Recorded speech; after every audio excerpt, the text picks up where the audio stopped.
right? Congratulations on being...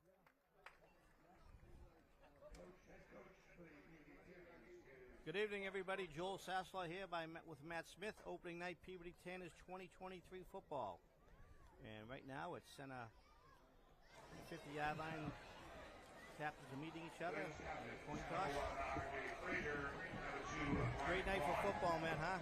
Weather? Perfect weather, Joel. No hurricane here to be seen. Right.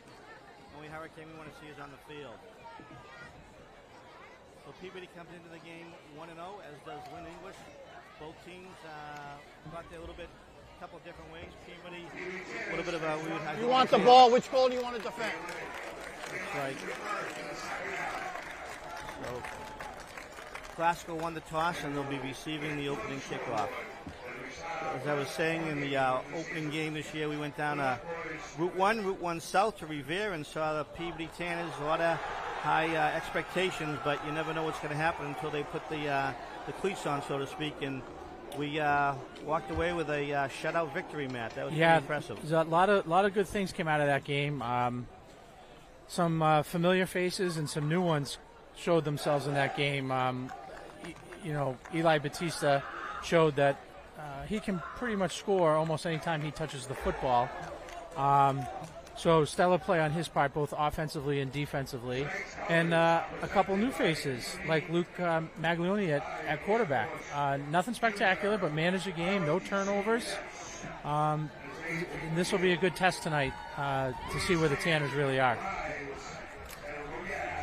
We're going to pause for the national anthem.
Very nice rendition of the national anthem by a student. We don't have his name, but Peabody High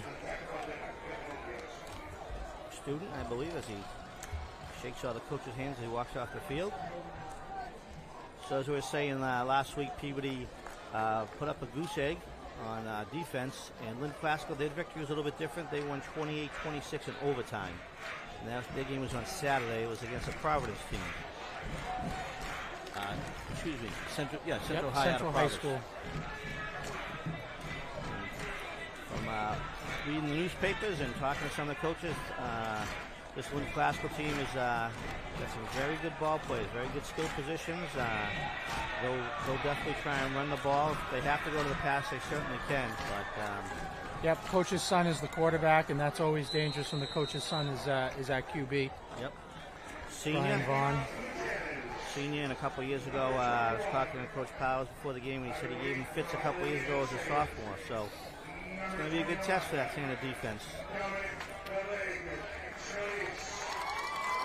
So a couple things to watch tonight, Joel, is obviously Eli Batista, but the play of both the offensive and defensive line, who was completely dominant last week against Revere. I think Revere had 1 first down the whole game and 40-something yards of offense. Dom's going to kick it in the end zone. It'll be a touchback. So Dom is a good weapon this year. But you read my mind there. I think, last year we came in, we had a lot of skills. We had Shea back, and we thought, the team's success ran through Shea and his receivers, and we all accepted that, and it turned out great. But this year it's a little bit different. I think I agree with it. It starts with the line, with this defense and offensive line. You're going to see, 4 big guys up front, and you got Jimmy Festa, junior captain. He'll be blitzing a lot, probably like he did last week. He was essentially a lineman playing linebacker. Standing up, exactly. So they put a lot of pressure, a lot of defensive pressure on the offensive Lynn Classical. So Classical sets up first offensive play from scrimmage in the shotgun. Once again, number 2, Brian Vaughn. He's going to do pass deflected by 27, Donnie Kavanaugh, who coaches last week sang his praises defensively. Had a number of good plays, good open field tackles, and was definitely a difference maker on defense. Donnie got a lot of playing time as a junior, so he's seen all different looks and very confident.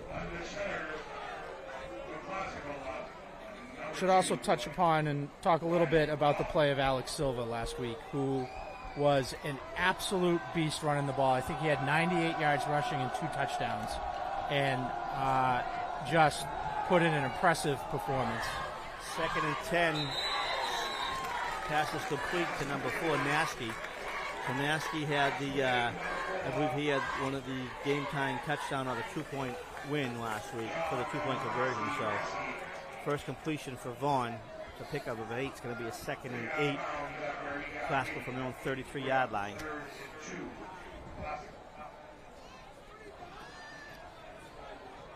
So 3rd down here and a couple. Interested to see what Coach Powers calls. I'm going to guess it involves Jimmy Festa in some way, shape, or form. Festa number 55, basically right over, right over the center. He's tapping his nose guard to move over a little bit.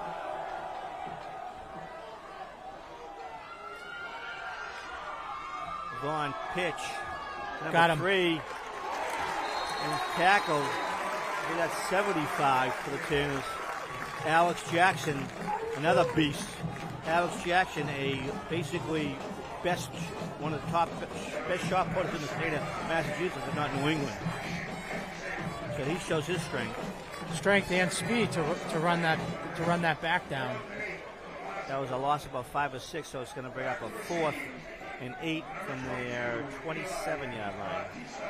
So talking to Coach Powers before the game, he was also singing the praises, and he was a gridiron gem in the Salem Evening News is Jackson O'Brien, who came into the game at about 5 plays in and played center the whole game. Eli's going to let it bounce, gets a Classical roll. I thought that actually touched the Classical player about 20 yards before that. Yeah. So Tanner's going to take over first and 10 their own 30. Yes, as you were saying, the gentleman who got Gridiron Player of the Week there stepped in as a junior. Like you said, Mark Clanton, the starting center, went down. Looks like he's going to be out for a number of games here. So another opportunity, like they say in football, next man up. All right, so here we go. Tanners take over first and 10. Actually, they did bring it up. You're 100% right there, Matt. They brought it up to the 41-yard line. Good call. First and 10 from Tanners on their 41-yard line, so good field position. Luke Maglione Starting quarterback, shotgun.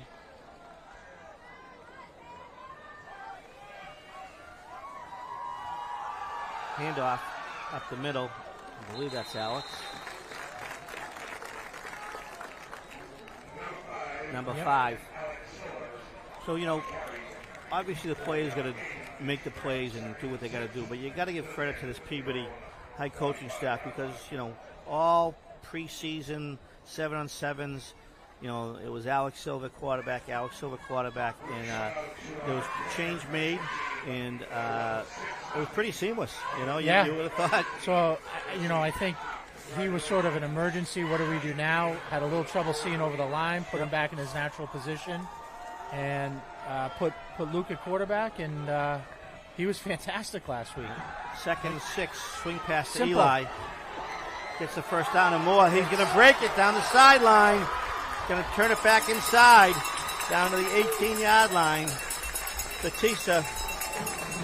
So that was the 45. It's a pickup of 35 yards for Eli Batista. He's a weapon. So elusive. Just a little stutter step there and a spin move, and he was gone. Credit to, I don't know who was out there, out at receiver, but he got 2 good blocks there to spring him. So Eli had 2 touchdowns last week. The third one called back on a pick 6. So he just picks up right where he left off. So the Lynn Classical play again is mouthpiece. So, yeah. 1st and 10 Tanners on their own 20-yard, on the Classical 20-yard line. So it looks like Carlos Franco was one of those players out there leading the way for Eli.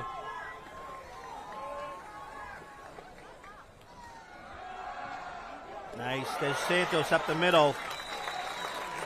It's just inside the 10-yard line. It's going to be 1st and go from about the 9. They had Jimmy Festa pull on that play, and he just closed the hole. It's hard to not run for 10 yards of carry when Jimmy Festa's pulling. I wouldn't get in the way of that. And that is just inside, so it is 1st and goal on the 10.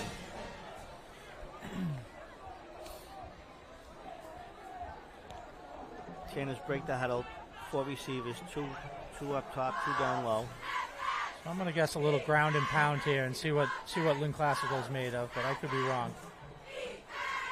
Yep, Luke got the pass. Oh, he had in his hands.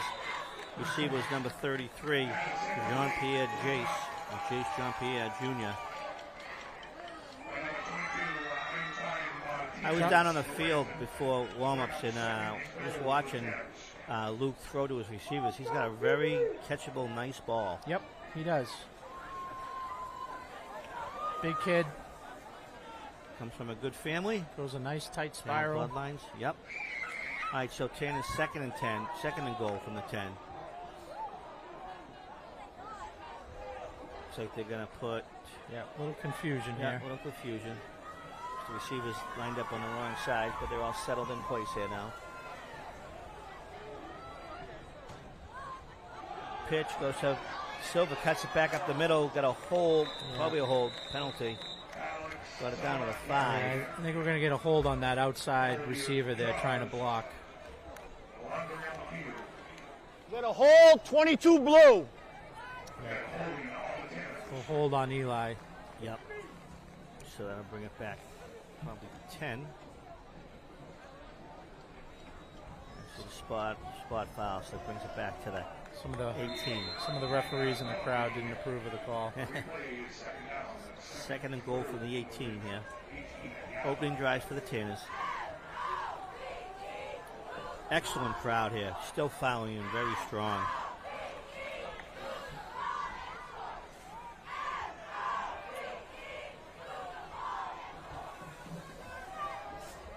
So 3 receivers wide left. 1 right. Johnny Lucas on the right. Mag's going to call his own number. Good pursuit by the Lynn Classical defense. Doesn't get much there. Yeah. Yeah, good job by Lynn Classical to string that out and get him to the sideline.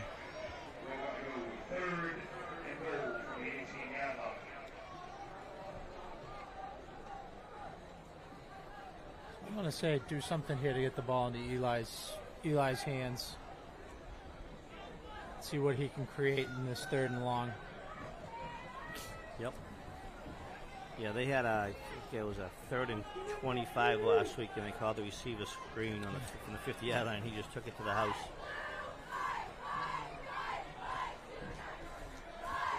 So 3rd and goal to go from the 19-yard line. Silva in the backfield. 4 receivers, 2 split wide right, 2 split wide left.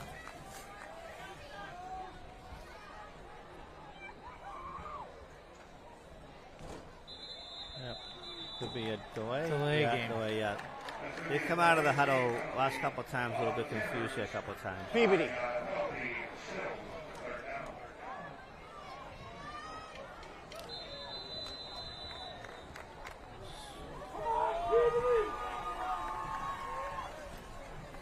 All right, so back up to the 24-yard line here. Maggs back to pass. He hits Eli over the middle, not much there. Still picks up a couple, though. Good job. Gets down to the 21-yard line. Not sure you can do that and jump on the pile like that, but there's no flags on that. So it's going to be 4th down, and here's my favorite part of the game. Yeah, not going to call him a secret weapon anymore. He's known well across the North Shore and Eastern Mass. Number 21, Dominic Scalise. He's going to line up. Ball looks like it's going to be spot on the 27, so a 37-yard field goal. Who last week scored his 100th point as a Tanner. Good article in the Globe on that, too. Silva with the hold. Ball down. Snap. Kick is long enough. Oh, no good. Wide right. That's interesting because both officials had to look each other really before did. they give the sign. So I'm not even sure they're sure that that was wide. Sometimes I don't even want to. I don't want to call it until I see them make the signal because it looks good, and then there you go. You know that was kicked so high. I don't know Over that they the could goalpost. tell Right, if they right. could see if it was inside the goalpost or not. So just let the people in the truck know this year. Don't be afraid to replay some of those field goal attempts. So help us out here.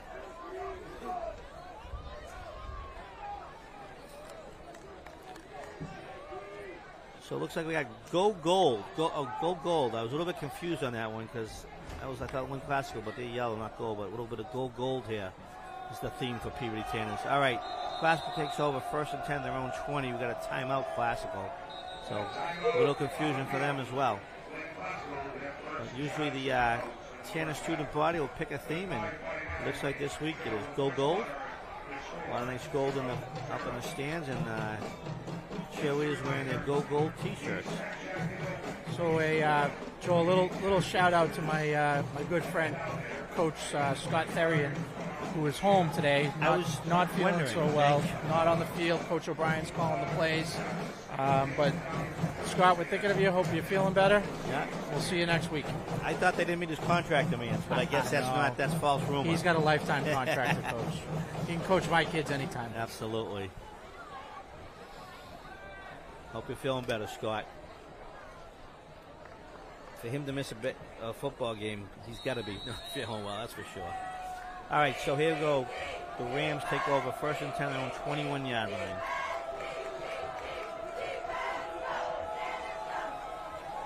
Back to pass, Vaughn. He's got number 4 open. He hits him in stride.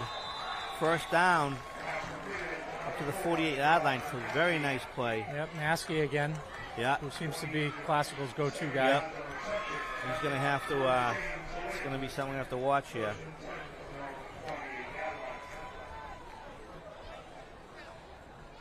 So we'll have to keep an eye on Eli because he plays both sides of the ball and is very involved. And Classical's clearly a throwing team here. So Eli is going to have a tough time taking him off the field to catch his legs here. But so they got, let's see, number 33 lines up against Crest from number 4. That's Jean Pierre, yeah. Swing pass. The other way. Number 11 breaks it. 1st down to the Peabody Tanner 40. So Vaughn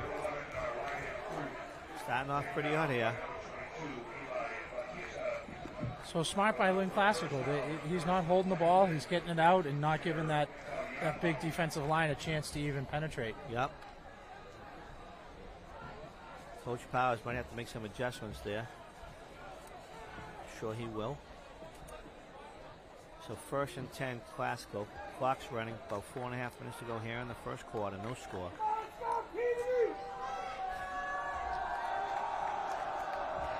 So now only 3 defensive linemen, and he only rushes 3.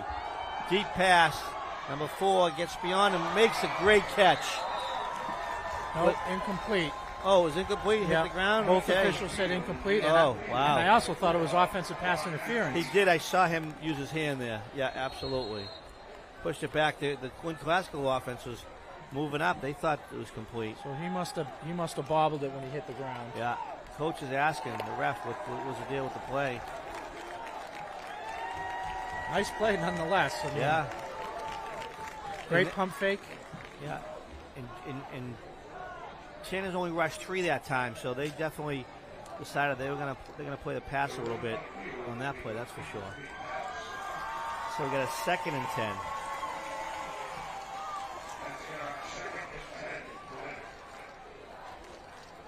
So looking at the monitor here, Joel, Brian Vaughn looks like a pretty big kid for a quarterback. Like this kid's built. Yeah. He looks like a running back. Throws a nice ball. Here we go, 2nd and 10 from the Tanners 40. Handoff up the middle, going nowhere.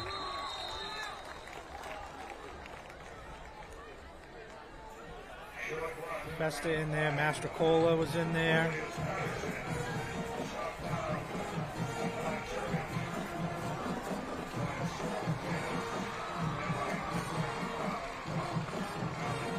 We got number 76, Jaden Catullo, defensive line for the Tanners. Here we go, 3rd and 10 from the 40. Vaughn back to pass, goes off his favorite receiver, Nasty. Oh, he cuts it back inside. 5 Tanners there, 6 Tanners. Nice job. So John Pierre did a nice job of trying to contain him, and he kept him dancing. By the time he knew what he was doing, there were 5 or 6 Tanners showed up. Yep. So Not a particularly well thrown ball, but got there nonetheless. it's going to be a pickup of 6. They're going to bring up 4th and 4. Looks like they're going for it. Yeah.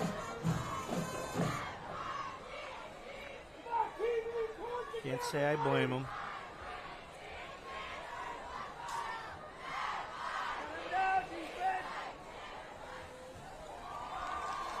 So I feel like, Joel, you and I did the last time we played Lynn Classical, and I feel like we had a conversation about the distance in which Coach Vaughn comes on the field and the amount of time in which he takes to get the play in. Yeah, this is a long time right here, but yeah, I do recall that. I feel like this is just as long as Peabody took. Vaughn, he's got an open receiver. He's got tipped. He's cutting back. He's going to get over 1st down. He's pretty wide open there. That was number 3, Javon Claiborne. So his first reception tonight, I believe. So number 75, Alex Jackson, was very close to getting a tip ball. Here, the hold. Okay. 5 yard. I think it was offsides, possibly. So now it's going to change up. So that changes. Now Classical's going to look to punt the ball. So I think the hold was actually on against Alex Jackson, who almost tipped that ball. Huh. It has to be against them because they pushed it back. No, I know. But as he went up I know what you're try saying. and block the he was held. pass, He was held, right. Here's the punter. High punt, not too deep, but nice. There goes Eli. He's going to run with it. Bounces off the first one. Love Eli. He's going to just go for it. Fearless. Yeah, exactly. That kid is fearless. 33-yard line, looks like. All right, let's see what the offense gets it together here on this drive. A little more Alex Silva. Yeah. Yeah, they looked a little bit. They had some nice plays, but a little bit discombobulated there.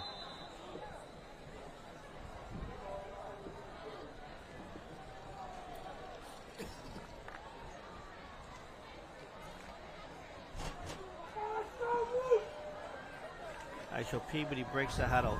4 receivers, 2 wide left, 2 wide right. Silver in the backfield, shotgun set. Mags takes a snap, kicks it out to number 4. Complete, not much there. That's Jaden Roman. Jaden Roman had a nice game last week. He did. That was a little, that play was a little slow developing. Yeah. I think we threw that a little bit further back than he wanted to. Jaden had to come back and get that a little bit. Pick up about 1, bring up a 2nd and 9 from the 34.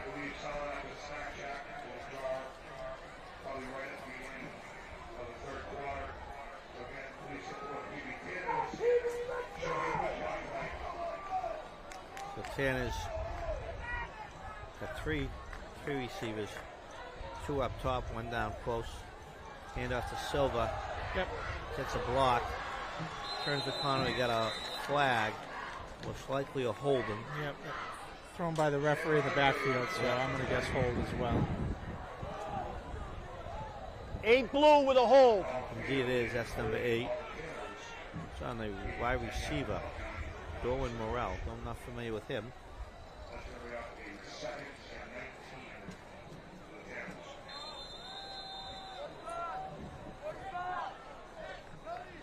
So a couple of costly penalties here, which is unlike the Peabody offense last week and last year. Yep.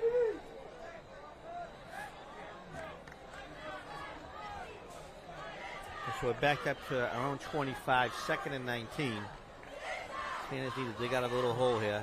Don't have to get it back all in one play. Good call. Yep, nice, but Silva gets back almost to the original line of scrimmage.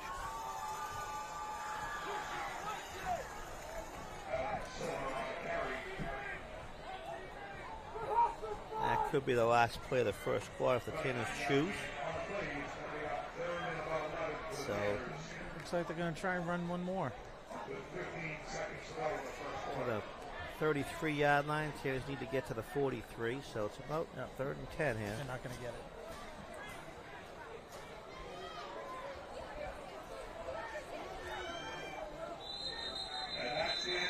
That's going to be the end of the first quarter. You score 10 0, Lynn Classical 0. I want to give a shout out tonight to the team here. I hope if you're home watching the game, we hope you're enjoying it. And Peabody TV tonight, production, we got Jim Palmer, Stefan Janisevich, Don Murphy, director, Aaron O'Brien on graphics and audio, and Randall Colvin. Cameras, we got Drew Little, Julie Lee, and Hector Garcia. And our sponsors tonight are Lynn Ladder, Scaffolding, for all your scaffolding and ladder needs, and also DC Rentals. And so good crew here tonight. Unfortunately, we got no replay, but we'll work on that as the season progresses. But tremendous crowd here tonight, really is. I haven't been out of the booth since over the start of the game, but they keep coming in. Yeah, they do. Kids exactly. keep coming. Doesn't stop. You know, credit to the last 3, 4, 5 years of Peabody Tanners football. They have built it back, this program. It's it was up there when I was back in the day, in the 80s, the 90s, 2000s, and then it had a little bit of a dip. But really, the last 3 to 4, 5 years really has put their place back on the map. So just looking ahead, Joel, you and I will be in the booth again next Friday as the Beverly Panthers come to town to take on the Tanners. Panthers, I believe they're playing right now. Are they? And they are in North Andover. Yeah, they lost to Haverhill last week.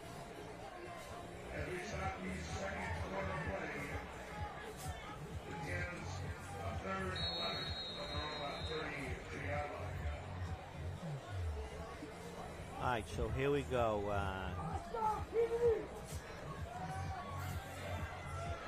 3rd and 10, 3rd and 11 from the 32. They need to get to the 43. Maglione back to pass. He's got.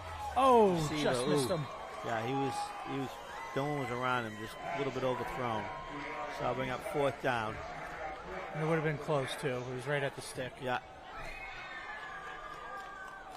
Dominic Scalise comes out to punt. Dom did a lot of college visits, obviously, a lot of camps. It'll be exciting to follow him and see where he ends up going next year. But in the meantime, we'll enjoy his talents right here on Coley Lee Field.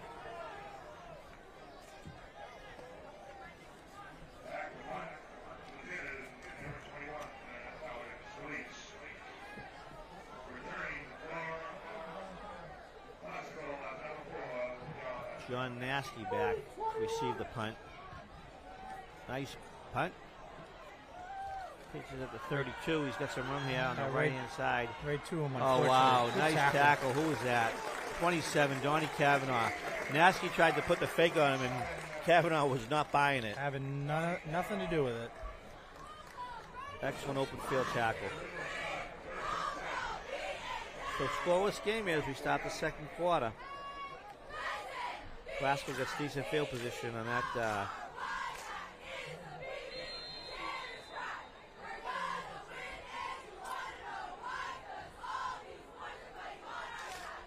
A little confusion on defense for the Tanners.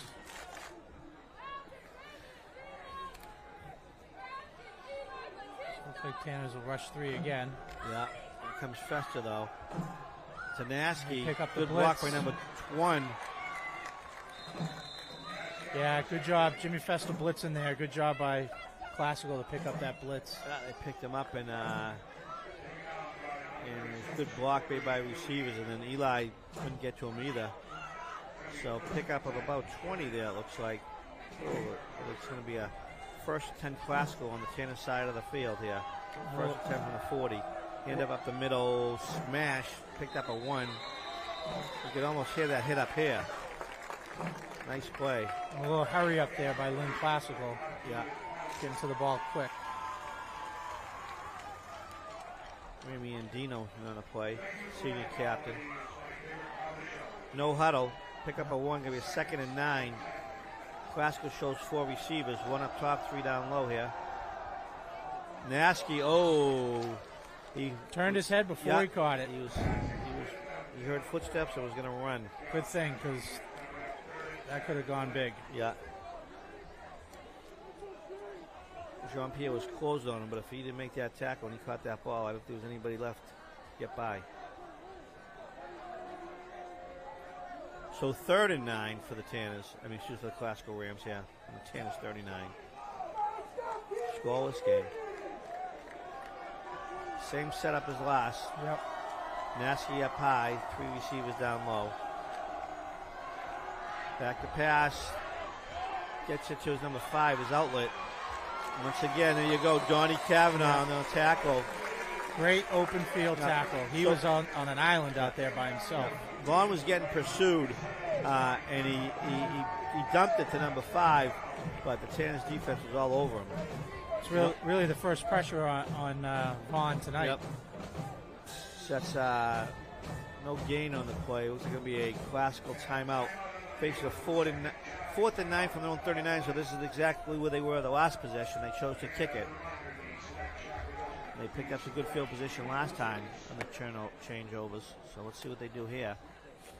So since we're in a timeout, Joel, a little shout out to Mrs. Smith, the Carroll School principal, and all the elementary school principals today. Was high fives for Henry Breckenridge. The members of the Peabody Police Department went to every elementary school today and gave every elementary school student a high five in memory of Peabody Police Officer Henry Breckenridge. Really great event. Yep. I think it's something that's going to stick and happen every year. And go on Twitter or whatever it's called now and check out the pictures from the Carroll and the Brown and some other schools. Really nice event. That's great to hear. We miss you, Henry. All right, so here we go. So this time they're going to go for it. 3rd and 9 from the Tanners 39. At least it looks like it. Vaughn back to pass. Good rush. Good Nasky job. can't make it. It's good pressure. Great pressure. Yeah. All right, so now let's see what happens this time. Tanners stopped them, and now Tanners is going to be on their own 39-yard line. So offense has been a little bit out of sync here. Not that we had high expectations early on. We felt it was going to be up to the defense at the beginning of the year here, but I think we got a little spoiled last week with how easy things were. So It looked like numbers tough to read, but it looked like it was Mark Clayton there on the pressure, who gave Vaughn a nice little pop there, let him know he was there. Yep. I think that's the key. You got to pressure that kid. Made a motion for the Tanners. 3 wide right. Inside handoff, number 2. That's Cal Mora. Not much there. Pick up about 2. I have to assume to a degree they want to take a little bit of pressure off the sophomore quarterback. I mean, they don't want to put him in 3rd and 8s and 9s. So no. And I think that was the difference last week. He got in kind of a rhythm and he was comfortable, and they were rattling off 5, 6, 7 yards of carry, which does wonders for a quarterback.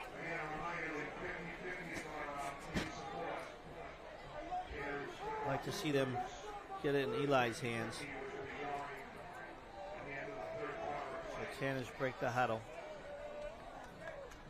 And they're not doing anything special on Eli. It's single coverage so far. A little trouble with the low snap.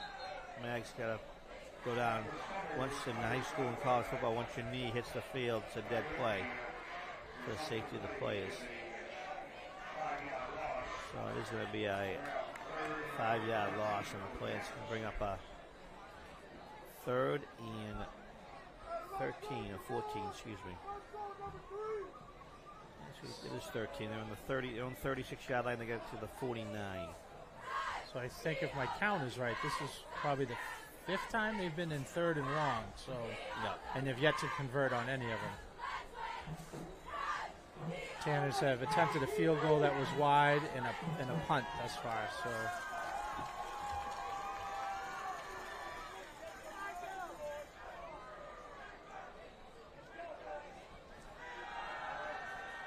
Maggs does a good job. Secure that ball. Yeah. Some pressure. He lured the pressure. The ball hit the ground, but he picked it right back up. So that's going to be a 4th and long. Tanners look to punt here. Going to show punt formation. So anybody's game here right now.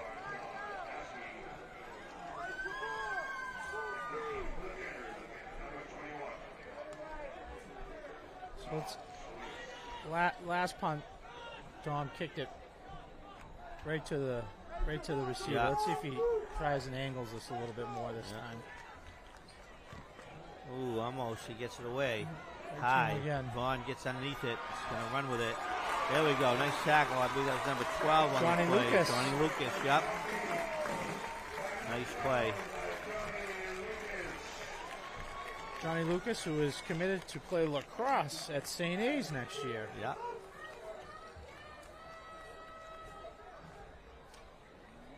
So Classical takes over 1st and 10 on their own 37. So Classical has had good field position all night. I don't think they've started inside the 20. I think the opening kickoff was 25. So give the Tanners defense some credit here. Yep. They've given up some chunk plays, but on 3rd and 4th down, they've stepped up. Yep.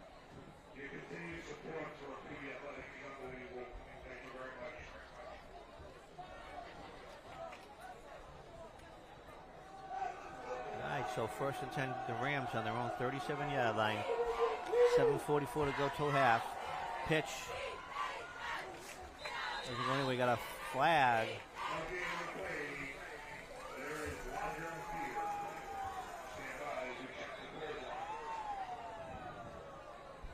We got a block in the back against Classical. So back them up.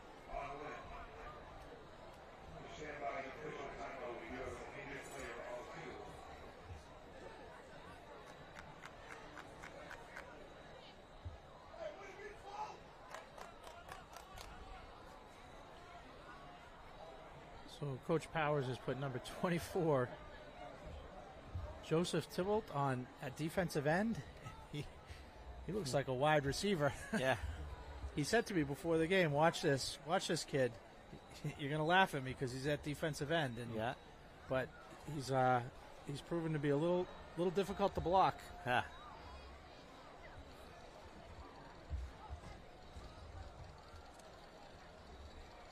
So, Joel, I know you're going tomorrow, but for those of you who aren't afraid of the weather, this should be a good one tomorrow over at St. John's Prep, taking on Central Catholic. Central Catholic has a young man by the name of Blake Herbert who is committed to play football at Clemson University. He plays quarterback, so that should be a good one. Yeah, 1:30 game time. Hopefully, after we leave here tonight, there'll be some rain, a little bit of wind, and then we wake up in the morning and hopefully it'll go out to sea and like it never happened. Yep. Dodge the bullet here. I think we're going to be okay. But yep.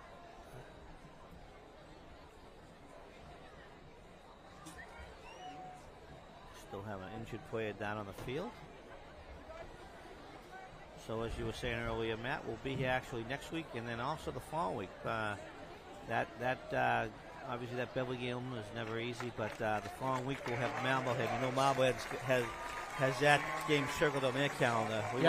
That was one of the probably biggest victories in the last 5 years, 10 years.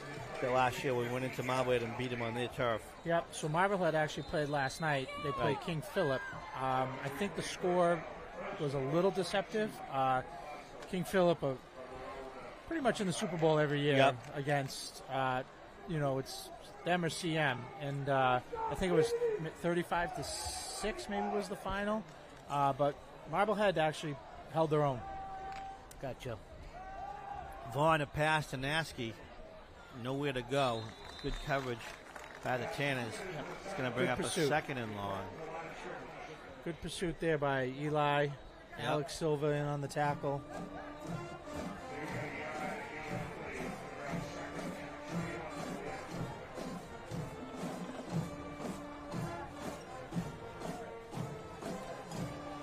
Both defenses doing a good job of not allowing any big plays, really.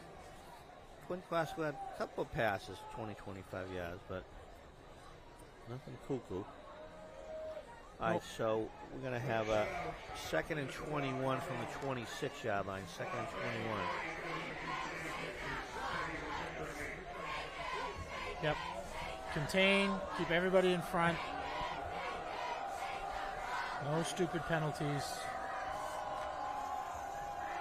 Snap. Vaughn's got 3 receivers. Hits number 1 coming across. Broken up. Nice. Number 5, Alex Silva. Who came up with the ball. Yeah. The guy, I don't think the classical receiver really never had possession of it. Couldn't have. Wait, Alex Silva. now they're calling a complete pass. Yeah, no, they called it complete from the get-go. Oh, okay. But once he hit the ground. I don't know how it's a complete pass when Alex Silva ends up with it in his hands. All right, so that's going to bring the ball up to the 36. So basically, pretty much at the original line of scrimmage, is going to bring up a 3rd and 11 for the Rams on their own 36-yard line. Inside of 6 minutes to go here until halftime. Slowest ball game. Vaughn back to pass. Good pressure. There's Kavanaugh up the middle. Donnie Kavanaugh, having a stellar game tonight. Such a sure tackler. Yeah. He wraps. Breaks it down, stutter steps, doesn't go for any fakes, and puts his shoulder down and hits him in the waist. Great tackle. So Classical backed up to their own 25-yard line. It's going to be 4th and long. Opportunity here for Eli to make some noise. Yeah. Let's see if they kick it to him. Yeah.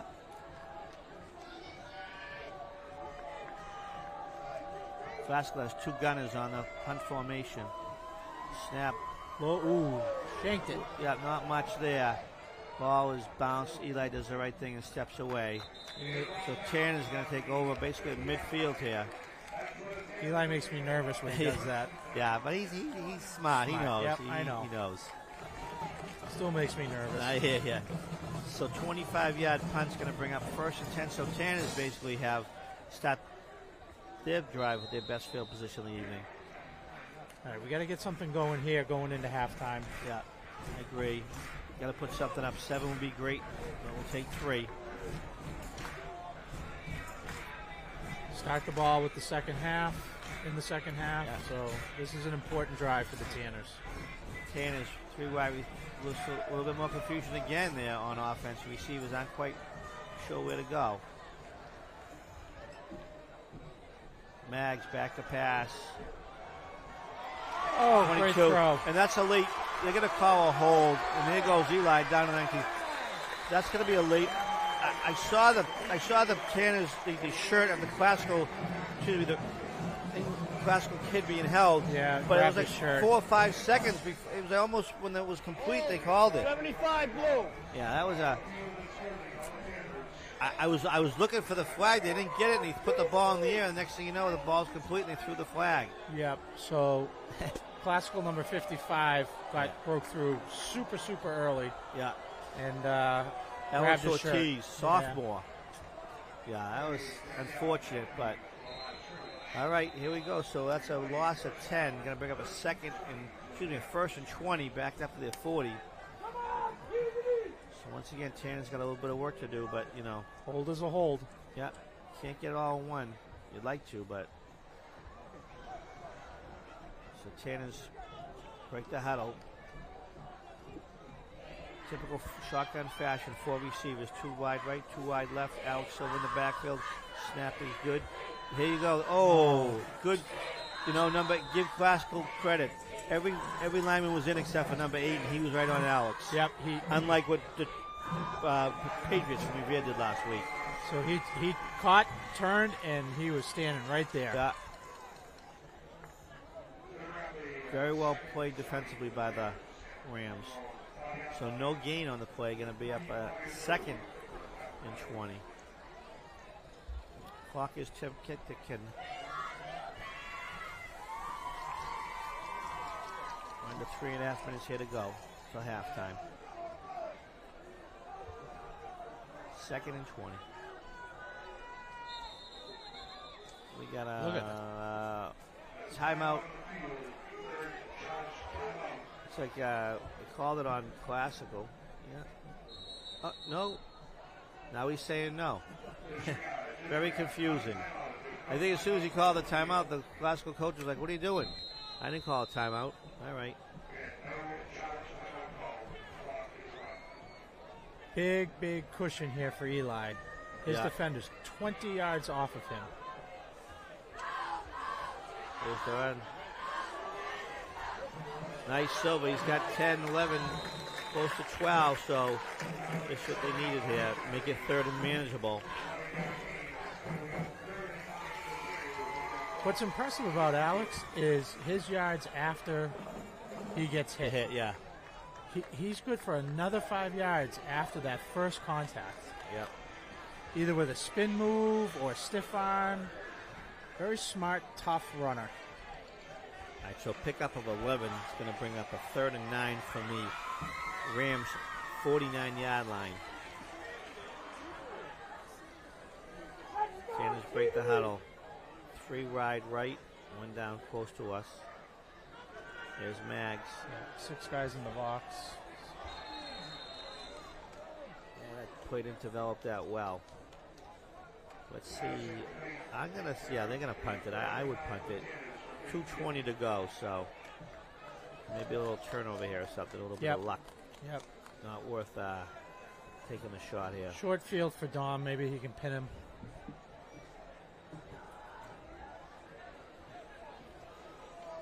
$55 yards is nothing for him.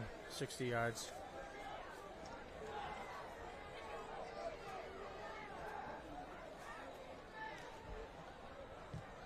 Wow, that one flew off his foot. Nasky takes it on the 10. He's going to cut left. Gets the corner. Not much there. Dom's going to be back.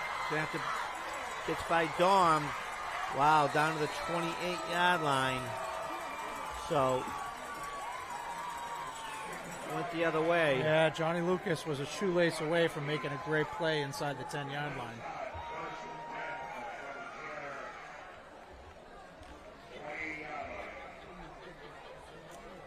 So big. Yeah, unfortunate. That was a great punt.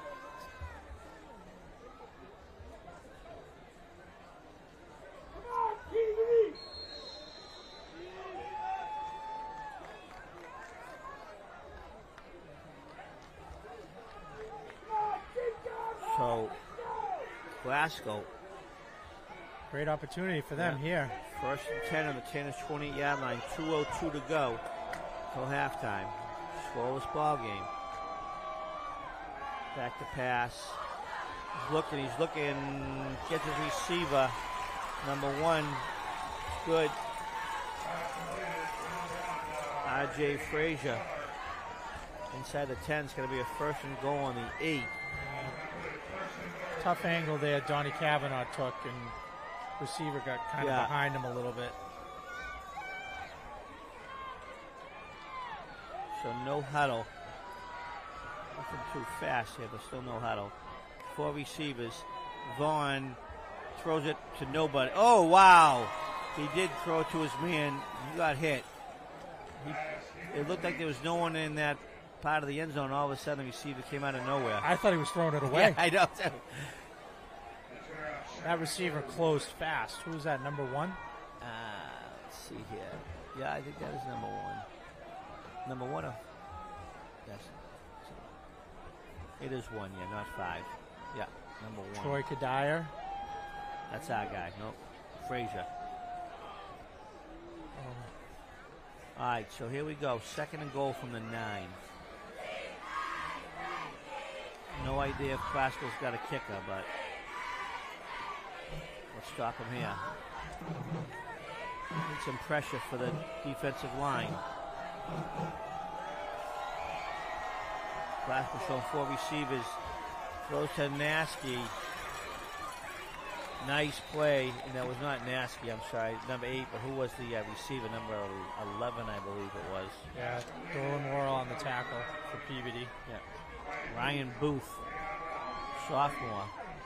So nice wrap by the Tanners. So that's going to bring up a third and goal from the 5. Clock is running 1:10.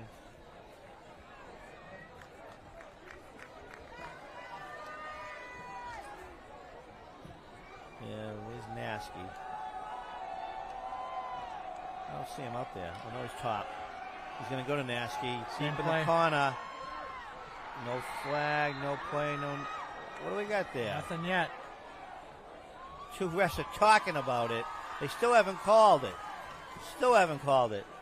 Incomplete. There you go. All right. Johnny Lucas knew it was incomplete. Yeah. Yeah. Good defense by the Tanners. So they've run that play a couple of times. Yeah. That corner end zone fade, and they've come close. Yep, twice. Twice. So it looks like they are not going to kick. Coach Vaughn has his quarterback, son Brian Vaughn, and he's going to run out to the field here. 53 seconds to go till halftime. 4th and goal from the 5. Obviously a big play here for both teams. Keep an eye on number 4 here. Yeah. Timeout.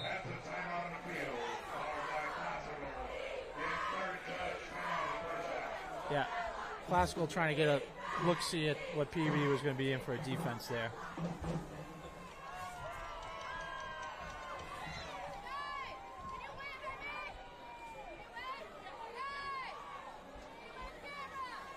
Well, we haven't had a half like this in a while. Yeah. Not used to a couple of goose eggs up there.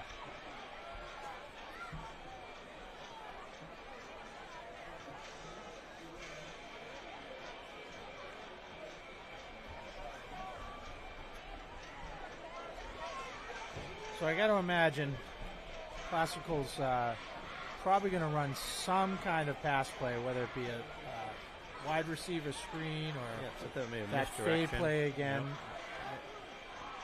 Probably not going to run it here. You gotta double team Nasky too. You gotta get 2 guys on him. See where he breaks the huddle and comes out. So they coming from the sidelines, no huddle. I think Nasky's way up top left here. Slant. Wow, slant number 1. Wow. Very well executed.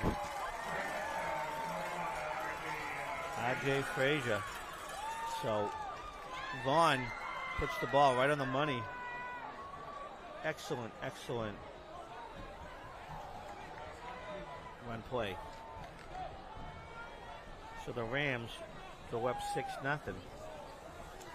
Just a simple little slant play right in the middle of the field. Yep. Was out a little bit ahead of the receiver. He did a nice job going to get it, not being afraid of the hit. This is kind of uncharted territory for the Tanners. Yep. So let's see. So the Tanners, they kicked off. Yes, they did. So they'll be receiving the ball second half. So going for 2 here now.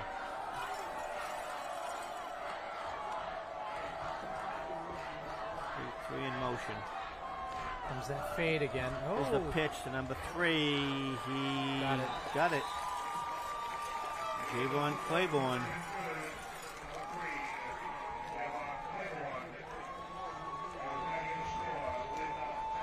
So, I guess that's what you do when you don't have a kicker. Yep. So just when we were talking about Peabody starting in midfield with about 4.5 to go and hoping they could do something to put some points up and go in at halftime leading, the momentum goes the other way. Classical gets a great punt return and starts on Peabody 28. And about a half a dozen plays later, they convert a 4th and 5 from the 5-yard line. A very well designed play by Coach Vaughn and executed by his players extremely well. Yep, good play calling. So let's see if Eli can do something here with the return. And 48 seconds is a lot of time. Yeah, I don't think the Tanners, they might have used one timeout if. But they just use one. Use one there on defense, yeah. Tanners do have 3 timeouts, so let's see what happens here. Little pooch going to go out of bounds. Oh, what a mistake there. So in their fear of having Eli returned it, they kicked the ball out of bounds. So starting on 40, I believe, was it 35? Let's see here. Yeah, on the 40, yep. So Peabody's got a shot here. And no time on the clock, by the way, either. No, it is. Yep, no one touched it. It is a 35, actually, 35-yard line. So Tanners just a little bit of luck here. They got Dom as a weapon with a deep leg.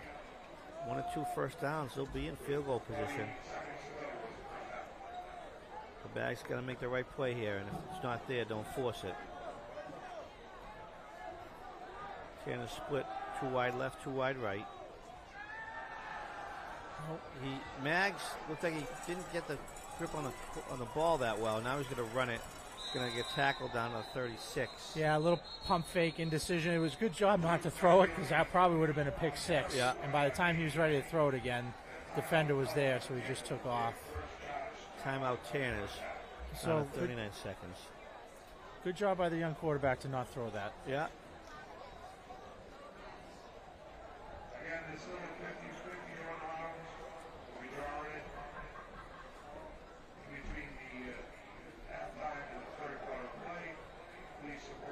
So I'm going to say one more play to see if you can get some positive yards, and then after that, let's wind that clock and get into halftime, make some adjustments.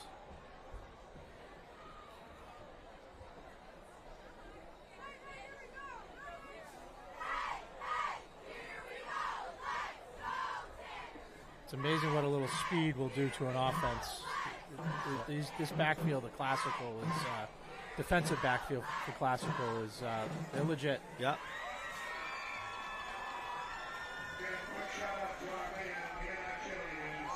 Yep, they got some athletes. Not particularly big, but they cover a lot of ground. Yeah, they've done a good job blanketing the Peabody receivers tonight.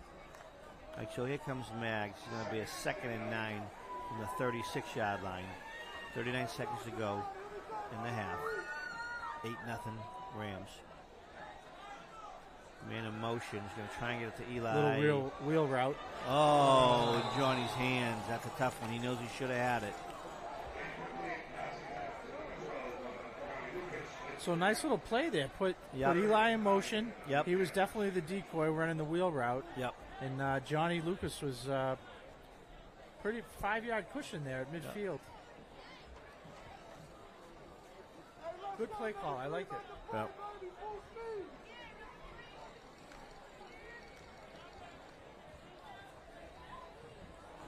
Third and 9, Tanners on their own 36-yard line. 33 seconds to go. Till half.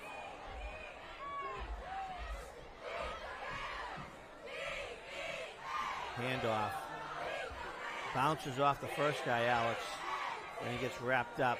Getting tackled now, so not much there. So let's see if anyone's going to call a timeout. Clock is ticking down to 20, 19, 18. Looks like Classical. I'm kind of. Oh, they have no timeouts. That's why they're not going to call a timeout. And so it looks like the Tanners are going to be content with going into the locker room here. Yep. So. Oh. So we're going to go. That's going to be the end of the first half.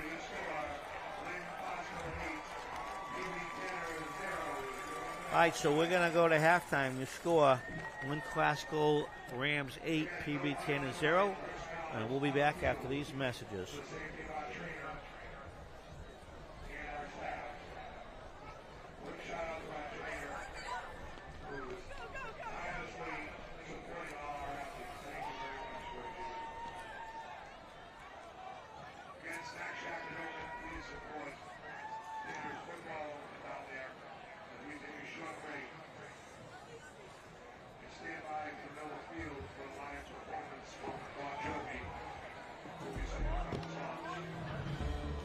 DC Rental is doing business for offering state-of-the-art radio communications and security camera systems.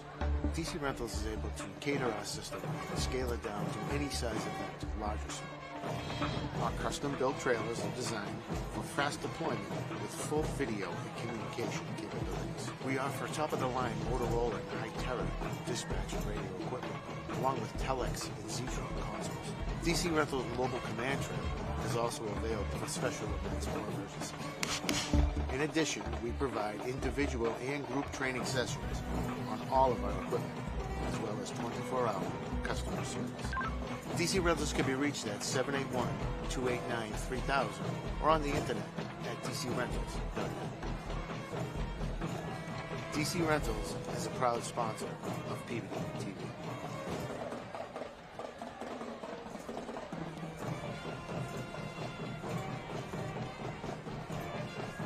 Observe a domesticated human family in their natural habitat, known to their species as the backyard. You think I should light it now? Yeah? Oh dear, someone is about to burn a pile of debris that's too tall, which can start a wildfire. Wait, could it be? Ah, it is. It's Smokey Bear. What a legend. Hey, it's Smokey. Sorry, it was too high. Right. Watch as he astutely ensures that there's no wind, and how he removes some of the debris to create a smaller, safer burning pile. No, you said make it bigger, baby. The bigger the better. Take note of our fearless furry friend here, humans. I appreciate it. Fist bump. Watching you. Smokey's done it again. Hi, Smokey. Only you can prevent wildfires.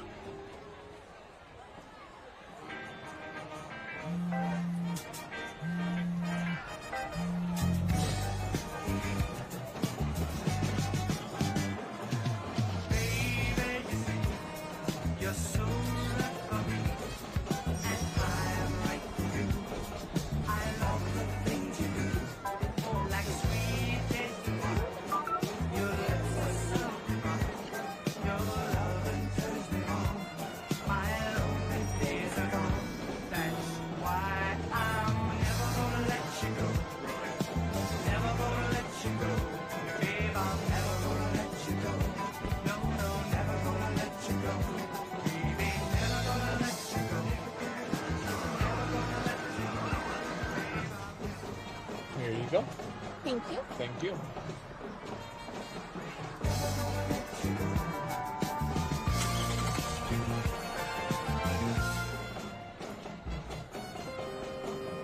When I first saw Turtle, my heart was full. Now anything but lonely.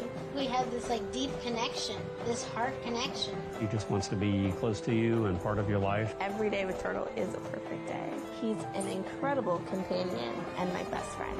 When I'm holding her, it makes me feel calmer. It's a sensory thing. It's a thing with Asperger's. I've seen adults react to my daughter when she has meltdowns, like she's from a different planet. And this little animal just sat next to my child and was just like, you know, it's going to be cool. When I retired from the Navy, I found myself on a void in my life that had been filled by the people that I served with. Tommy really brought an important factor to my life. I think everything he does shows how much he loves us.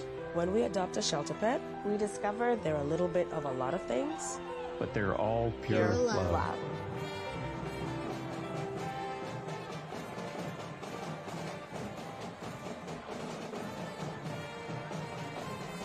I am what hunger looks like in America. I am an 8-year-old girl who's not excited for the last day of school. Because this may be the last time I'll have lunch. Till September. I am a single father of 2 who works 3 part-time jobs. And that's still not enough to put food on the table. I am a 16-year-old boy who just got my first job. To help feed my little sisters. I was created by artificial intelligence from faces of the 1 in 8 Americans who struggle with hunger. People you pass by every day but never knew they were hungry.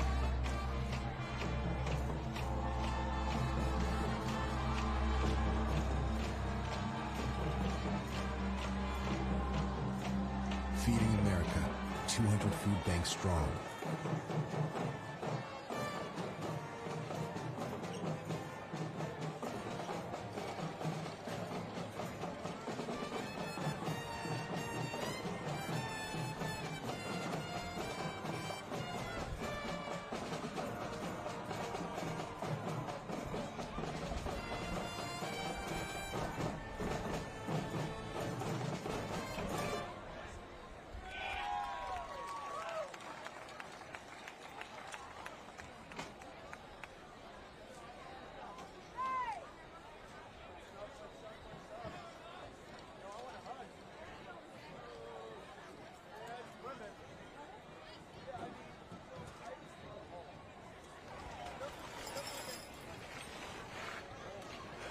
Kids! I don't want to talk about it.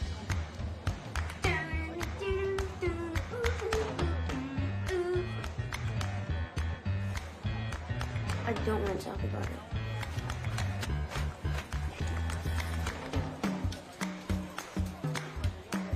I don't want to talk about it.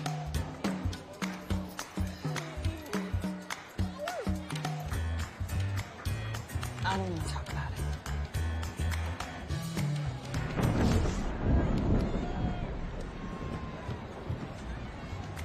Families don't have to talk about everything, but they should talk about how to plan for an emergency. Kids, you all right? This family's prepared. Get tips and resources to make your family's emergency plan.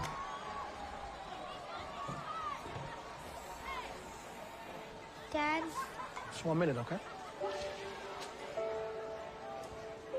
Hey, Bobo, do trees tell each other stories? I'm sorry. I'm afraid I don't know that. Hey, why don't we go find out?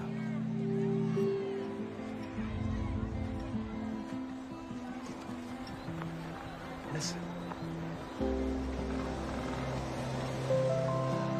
Do clouds take naps?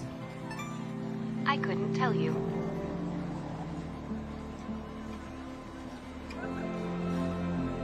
Can birds draw pictures?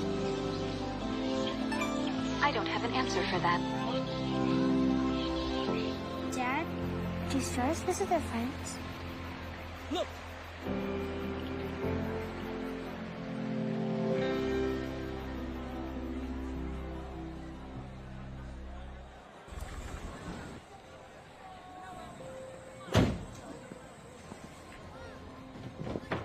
Dad, they took over my bedroom. Come on, come on.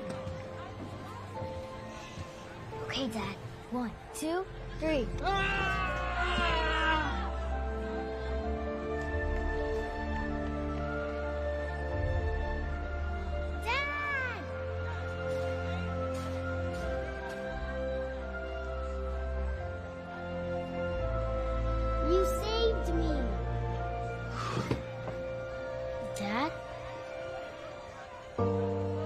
you okay? I'm fine, dear.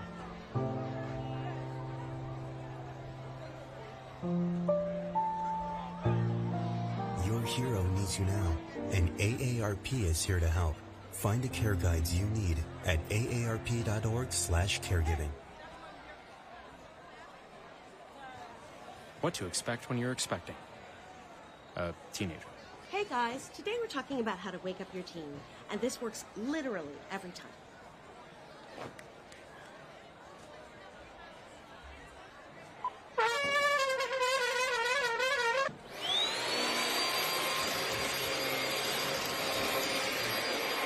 Good kisses.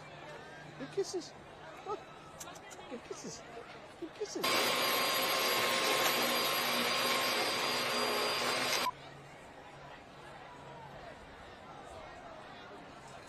You heard how loud that was. I know, sleep through that. It wasn't you. It was the... Is that bacon? You don't have to know it all to be a perfect parent. Thousands of teens in foster care will love you just the same.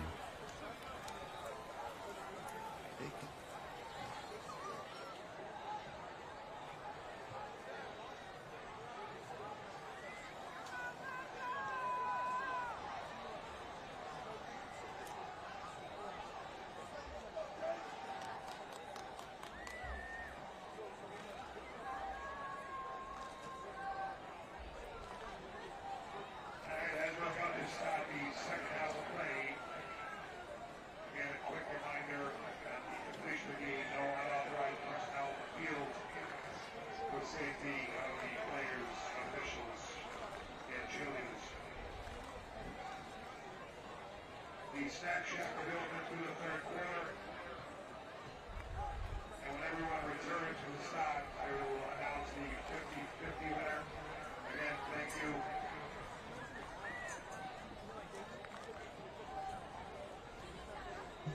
We collected almost $300, 50-50. Again, thank you for your... Community media is blessed with the opportunity to demonstrate leadership and the importance of activism, while providing the community access to tools to engage in racial and social justice work and to amplify that work.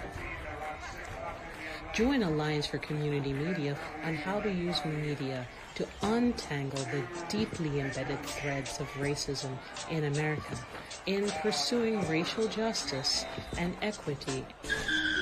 If I could go back and change it all, I would. I think I'm gonna miss you the most. I'm sorry. I'm so sorry. I'm so sorry. Maybe it's just a little one.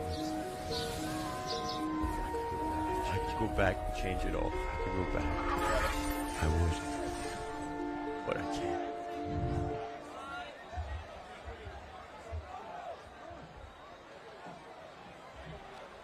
We're back here for the second half action of the Lynn Classical Rams versus Peabody Tanners. Your score at halftime is Lynn Classical 8, Peabody nothing. Some first half stats.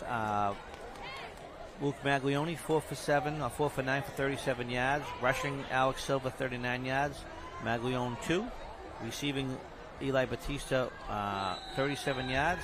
For Lynn, Brian Vaughn, 11 for 17.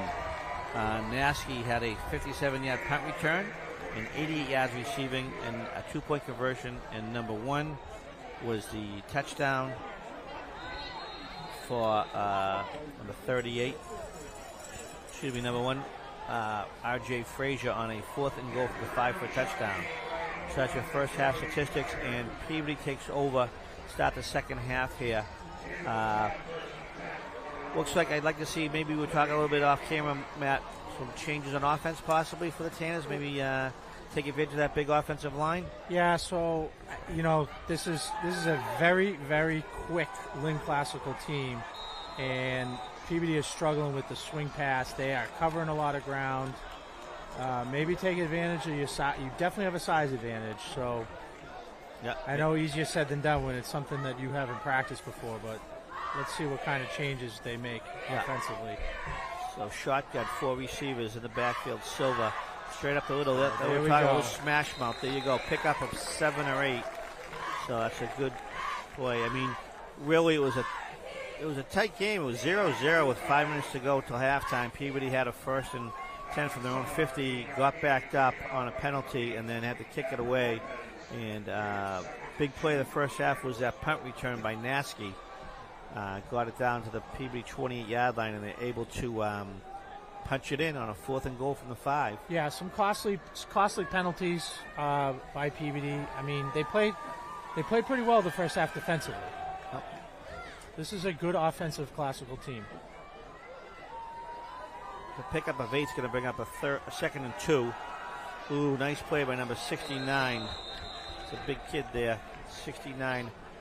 Muhammad Makula, junior, offensive lineman, defensive lineman. Wrapped up Silva. It's going to be, they're going to give him, loss of a couple. So it's going to be back to the Peabody 39-yard line. They need to get to the 48. Okay with that. We're in 3rd and manageable here. Like 43, my bad. So yeah, 3rd and 4 is manageable. This is where you want to really be. 3rd and 2nd, 3rd and 3, 3rd and 4. 100%, I agree with you. You know, Batista and Silva can run off 4 yards in their sleep. Just do some quick slants, just some quick patterns. Kind of like what English did at the beginning of the game. As a handoff. Ooh, tremendous number 3, not coming unblocked. Javen Claiborne, he's made a couple plays tonight. Not a body on him. Yep, good closing speed there too. So that's going to be a loss. Loss of 6. It's going to bring a 4th and 10. So Tanners can't do much of their first offensive possession. 4th and 10 from their own 33-yard line. So see what Dom does here with the punt. Lynn has two deep. And a little bit of a shank, but he gets a roll. Good bounce. Nice bounce inside the 30 down to the 29, almost the 28-yard line. So Tanners will take that. Yeah, started off ugly, but ended up okay. Yeah, no harm, no foul. Not like Dom to do. I don't think I've ever seen him shank a punt. So going to be some pressure here on the Peabody defense because you know we want to keep it a 1-score game here. And pressure in two regards. Number 1, obviously keep them off the board, but number 2, try and give your offense some good field position. Yep. And the question is here, do you continue to stay big or do you try and go a little bit smaller and quicker to match the speed of Classical on the outside? And for now, it looks like they're going to stay big. Vaughn to number Nasky off his hands. Tanners catch a break there. Yeah. And it is so close that outside receiver starts blocking before the intended receiver catches the ball. I mean, it is. I feel like he's there early, but I don't have a yellow flag in my pocket. So 2nd and 10. Rams from their own 28-yard line. Opening drive for them. Start of the second half here. Up 8-0. Tanners in the first half. Possessions went missed field goal, punt. So not a great offensive first half.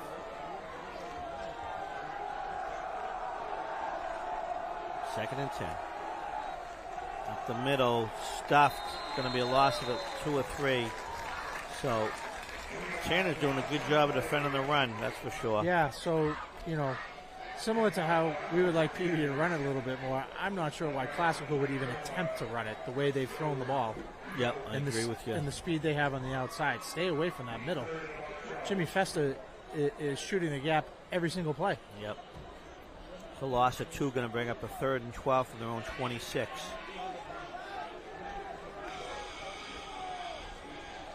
And I know you want to keep a defense honest, but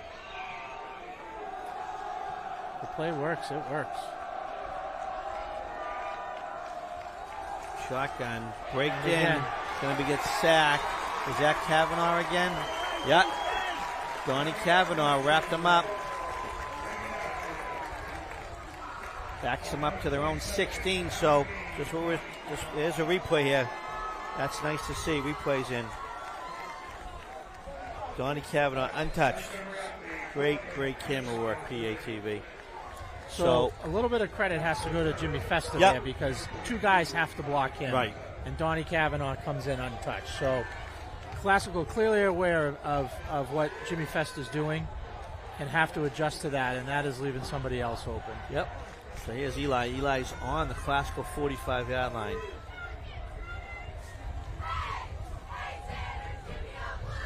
Classical shorter guy. Going to run him in from the sideline. And Peabody players looking at the referees about the play clock. Yep. Bad snap. Oh, he gets away with it. Keep the flag in your pocket. Good job. Eli picks it up. Stutter step. Another one. Going to take it wide. He's going to. Here he goes. Oh my God. Oh, no. Eli Batista. Touchdown, punt return, no flags on the field. There's a flag right there. There is a the flag. Coaches. It's going to be an illegal block in the back. That's going to come back. I missed it. It happened right here on the near side. I see it now, right on the 38-yard line. There's the flag. As Eli turned the corner, and I thought he got him on the shoulder pads. Yeah. But clearly the official thought something else. Wow. But that's going to come back. Okay, that ball's going out. Yeah. What number? 66. I know. These guys both thought it was. Coach Betts not happy with the call, questioning the ref. So I think they're going to get Matty Mastrocola for they're blocking saying 66. He's working the refs right here. You see him. Good shot. Wow. So tough call. I'd like to see that again and see. I thought he lined him up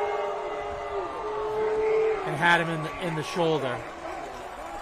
So it's gonna still good field position, but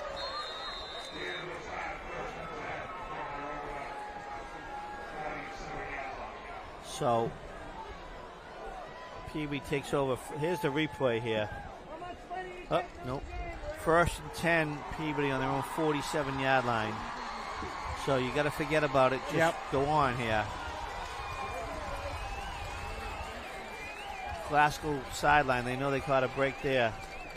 Here's the replay here. We're going to stay with the replay here. Here's Eli. It's going to happen right there. Oh, tough call. Silva escapes the first tackler, and he's going to go. There goes Alex Silva. So there's a little bit of justice there.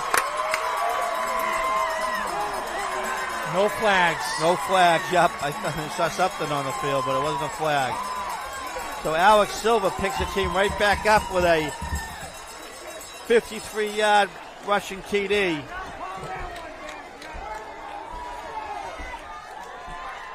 Huge play. So it's good that the coaching staff has listened to us, Joel. Yeah. That was just north-south, straight ahead, hard running. Yeah. And Coach Betts is calling for 2, it looks like. He is calling for 2. No, there's Dom. Now he's going to run Dom out there. I think it's early. Go for 1.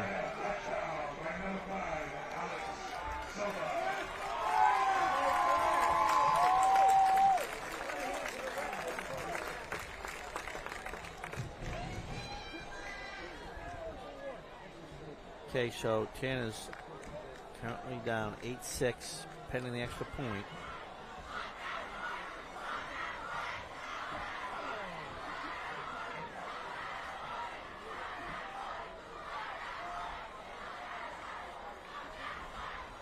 Snap.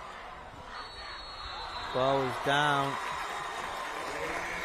And it's good.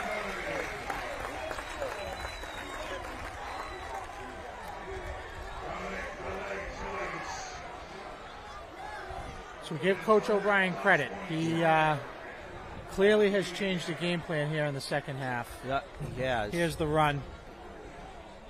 Good inside handoff, little delay, and then bang. Boom. Plant your foot and go. Almost had a block. Yeah, I in the don't back want there, that too. block. Exactly.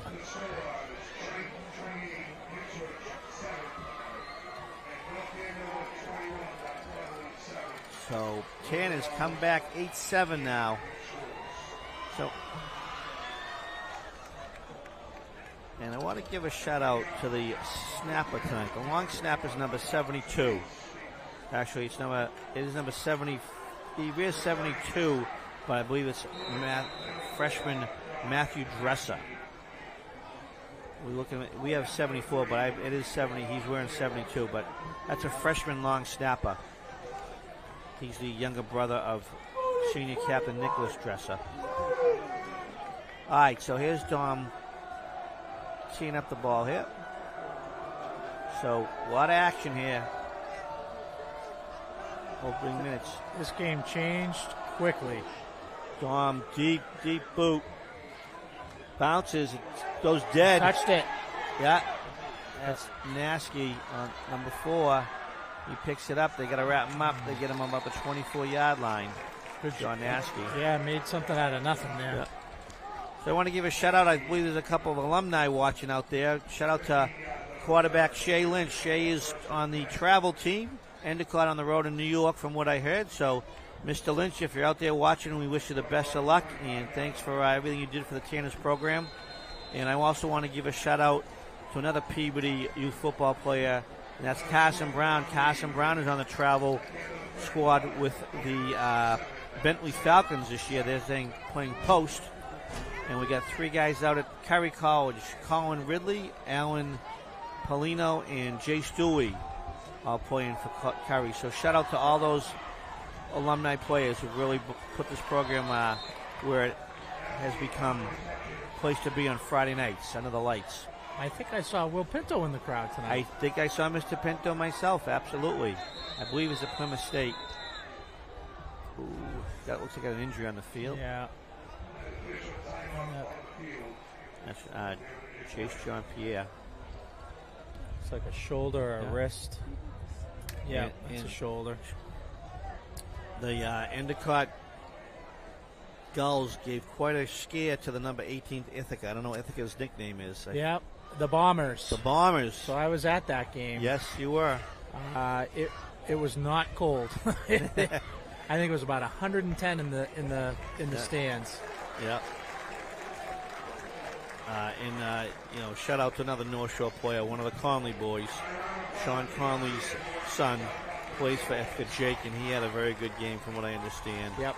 So it's just good to see all these North Shore high school football players doing damage at the next level. I'll tell you what, it was a great crowd and a great take at Endicott. They do a nice job. Yep. All right, so here the Rams, they take over 1st and 10 on their own 35-yard line, up 8-7. Vaughn back to pass. Yep. He got a little bit overthrow. Yep. Hit as he throw. We got a little extracurricular activity there. Yep. Oh! Should have been a flag there. That's, if they want to control the game, the refs, that's, Yep. Sorry, folks. We're watching on the field here, and Donnie Kavanaugh, once again, in the backfield. No, that wasn't number 24, not Kavanaugh. That was Joseph T-Bear to Bolt. So I like it. Showing a little... Yeah. But once again, if any of you alumni are out there, you want to give us a tweet or a text, we'll give you a shout-out. Any grandparents down in Florida, it's a little bit early to be in Florida, but we love to acknowledge people, and we hope you're enjoying the broadcast wherever you're watching or listening from. All right, here we go. 2nd and 10. 35-yard line. Vaughn back to pass. He's going for his receiver again. It wasn't Nasky. It was number 3, Claiborne. So Claiborne and Nasky. Frazier. All good receivers, actually. A lot of speed on that outside. Yep. Well, we got another shout-out, Joel. I'm going to give a shout-out to my University of New England lacrosse boys who are watching on YouTube up in Biddeford, Maine. There you go. Good old Biddeford. Right up 95. All right, so 3rd and 10. So big play here for the Tanners, trying to take over on downs here, make Classical punt. It's a big one. Tide is turning here. Momentum. The big Mo is up for grabs. See if they can get pressure on Vaughn again. They've done a nice job in 3rd and long. In the shotgun, back to pass. Wow, nice job. That's 70. Alex Jackson. He chased him all over the field. and basically brought him down to the 41-yard line, 40. Tanner down the, I think he's cramping. Yeah, that might be Jimmy Festa on the ground. I thought Jackson almost was held, actually. Yeah, he is a cramping. Looks like he's cramping, but.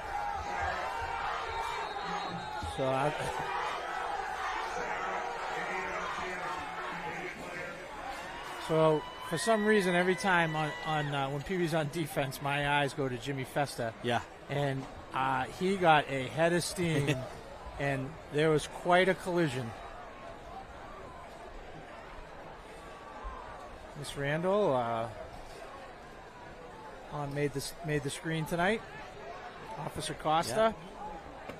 Also just got a text in down in the north end. Shout out to Giovanni Guglielmo, former captain for the Tanners over at Suffolk University. Hope he's enjoying the game, and I think he's hanging out with another kid by the name of Ryan Sasslaw, from what I understand. So good to see the alumni of the program tuning in, and very interested in what's going on the field here at Coley Lee Field.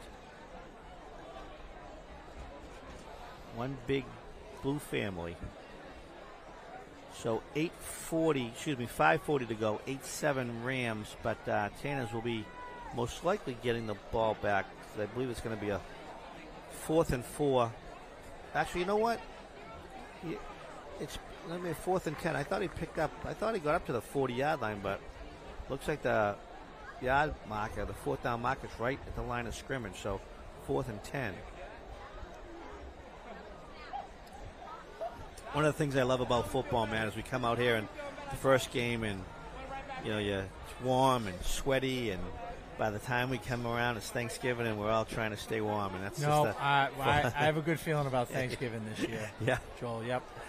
But just the temperature, the leaves fall, and as they say, the boys will fall. My goal is to be playing golf on Thanksgiving weekend. There you go. We'll let Peter Cronin at the Meadows keep it open. Well, what he doesn't know won't hurt Peter. There you go.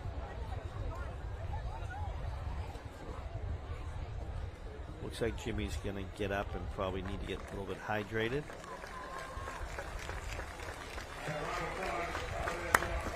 All right, so Jimmy's going to be able to walk off the field under his own power.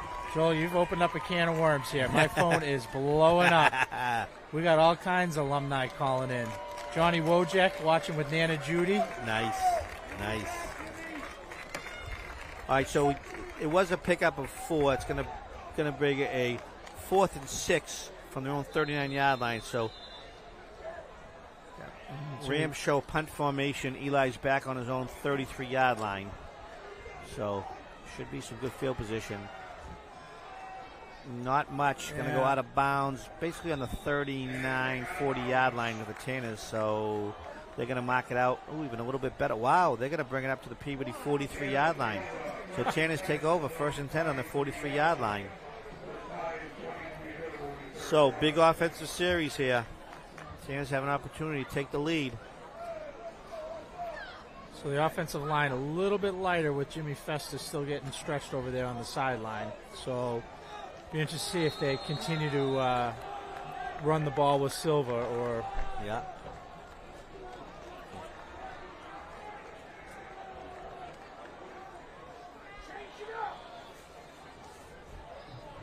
All right, so 1st and 10 Tanners on their own 43-yard line.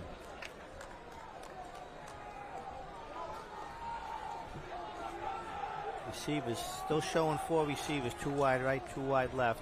Silver in the backfield with Maglione. Flag. Yeah. Complete to Eli. The flag was quick. I don't know what was that. Yeah, I'm going to guess some sort of offsides. Okay. Because he threw that flag before. I think the ball was even snapped.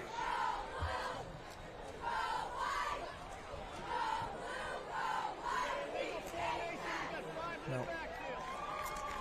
So illegal formation on Peabody. Yeah, they've come out of the huddle a couple times confused on which side of the ball to line up on, the receivers. And it is a extensive playbook, so I understand, but those can kill you. But it's only a 5-yarder, so not too bad. 43 back to the They marked it on the 37. They made it a 6 shot. It really should be 5. Another Tanner down on the ground. He's cramping up too.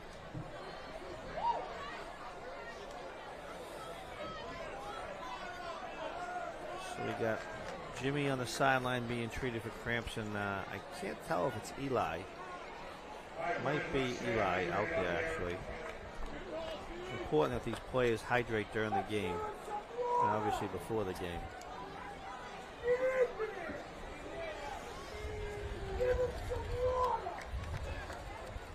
So not only do we have referees in the crowd, but we got trainers in the crowd as well. Shouting for water. Looks like there's plenty of water.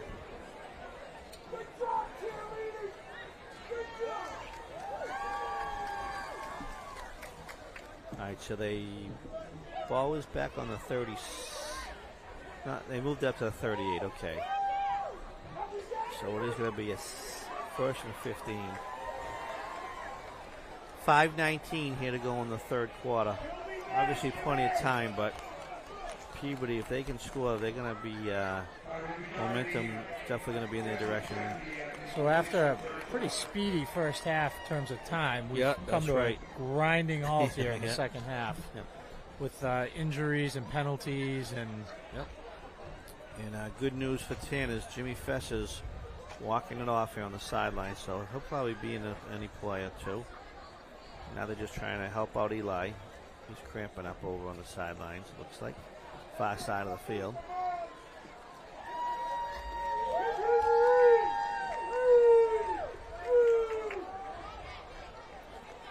So again, next week, Joel and I in the booth again as the Tanners take on Beverly, who I believe I heard is currently losing to North Andover 21-7. Okay. And Matt will be our Intel spy this week. For those of you who don't know, Matt is employed by the Beverly Public Schools. So we're looking for some intel. Yeah, I don't know how much I can get you, but.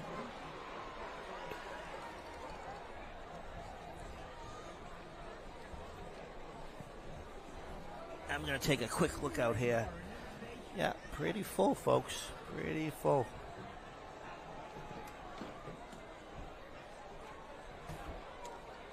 You want to wish everybody a Happy New Year, those of the Jewish faith.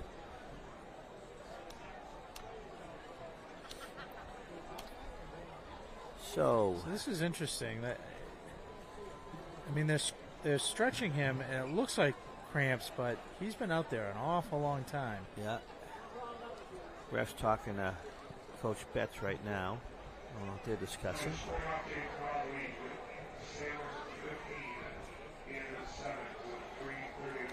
Wow. What was the score? Salem 7. 15-7, Salem over Danvers. That's games at Salem. In the fourth quarter. Yeah, Salem's tough. They've done a nice job of building up their program the last few years.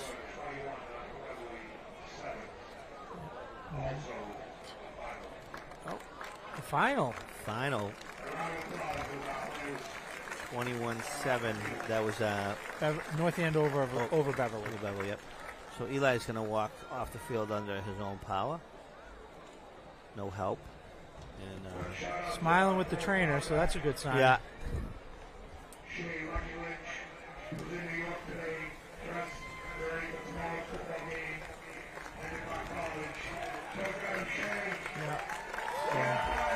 A little cheer for the crowd for Shay Lynch, who made the travel team, as you mentioned before. Yep. So Shay, the clear backup at Endicott.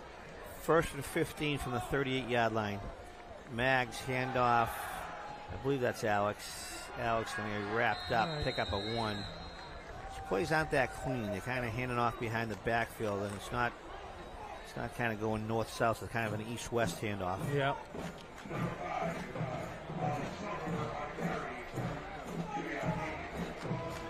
A little, I haven't noticed it. Is Festa back in? I don't see him on the sideline. Yeah. Oh, yep, he is. He's got his helmet off. So, a couple of subs on offense here. Yeah, probably want to make sure he's out there for defense. All right, so that was a pickup of 1, 2nd and 14 from the 39-yard line. Coming up on 4 minutes to go here in the third quarter.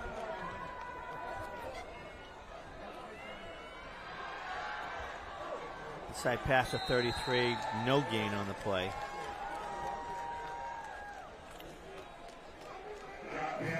Yeah, interesting play design. Yeah. Back in motion, looked like it was going to be a swing pass, and then hit the quick slant to, who was that? Jean-Pierre?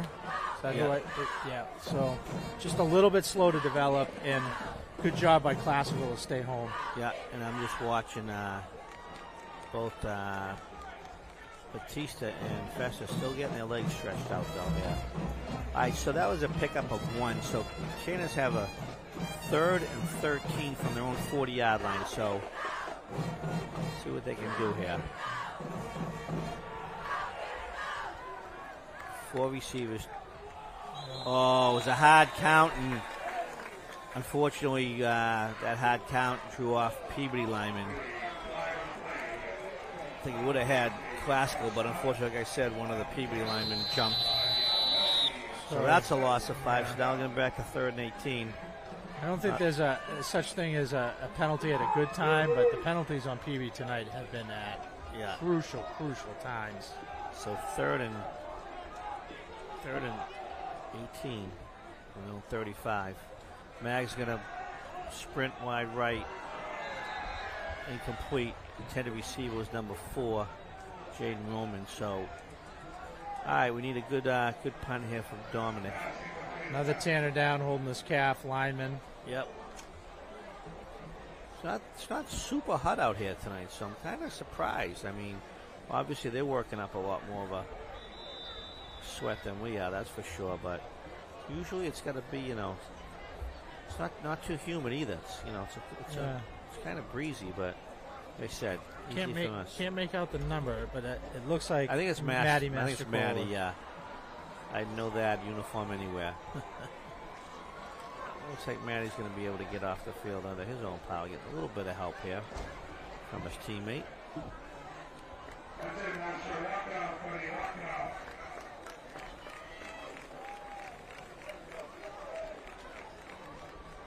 So a couple new faces in on defense. Number 44. Yeah, so Eddie Duran's in there. Yeah. But just quickly, so Maddie's mainly been playing defense this year, so he was in on offense probably for Festa. So,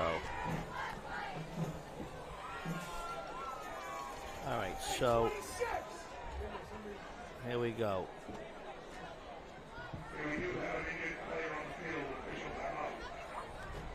I didn't even. Jeez, Jaden Roman on the ground. I didn't even see him. Oh. Where's he? I didn't see him he was on the far side. Oh, far side. Okay, he was walking off too. So we got kids everywhere there. He was the one who. That was it. Pass. He was the intended receiver here. All right, so Dom's going to kick it away here.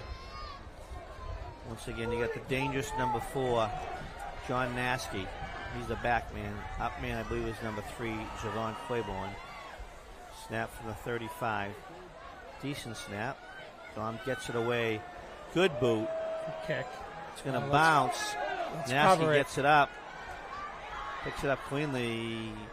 Gets down about the 37-yard line. So decent field position for the Rams. Yep. Good tackle. Corey Dooley on the coverage. Yep.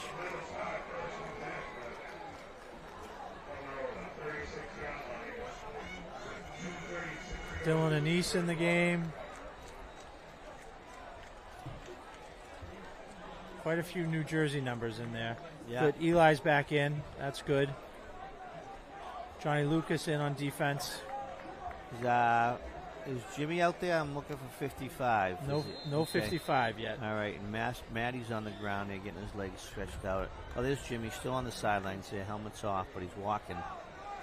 All right. So 36-yard line. Going to be 1st and 10 Rams on their own 36-yard line. 2:36 to go here in the third quarter. 8-7 Rams.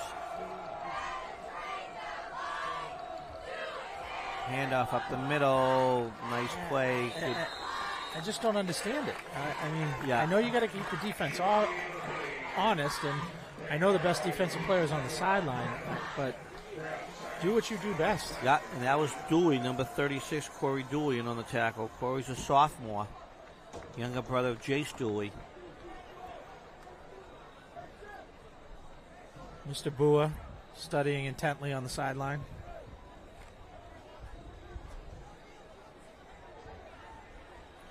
So no gain, 2nd and 10 from their own 36-yard line. Going to pass, Nasky picks it up, completion of 2 or 3, picks up another 6.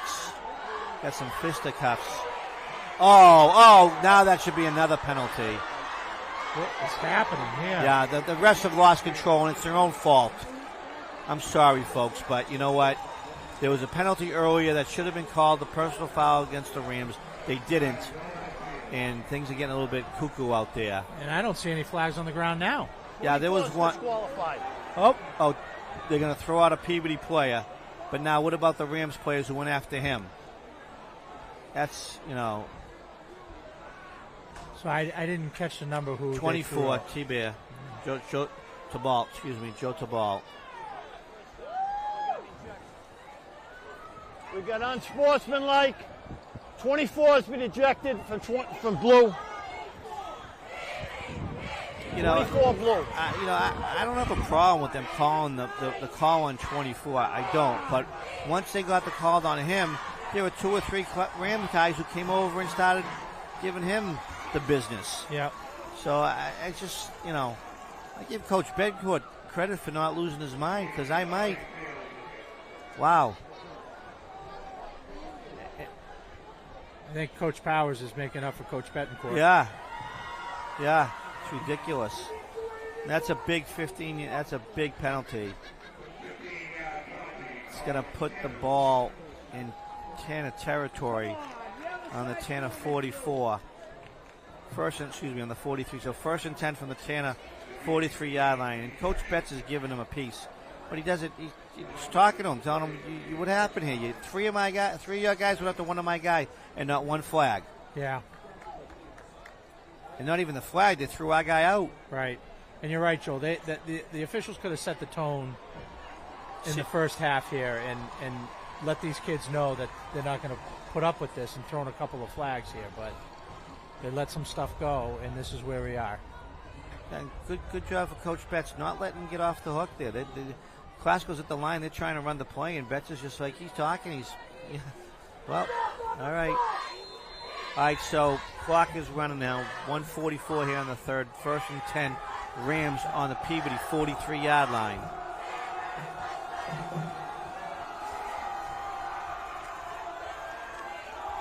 Up the middle, he breaks it. Number 3 breaks another tackle, inside the 10, down to the 9. So, personal foul and then a long run.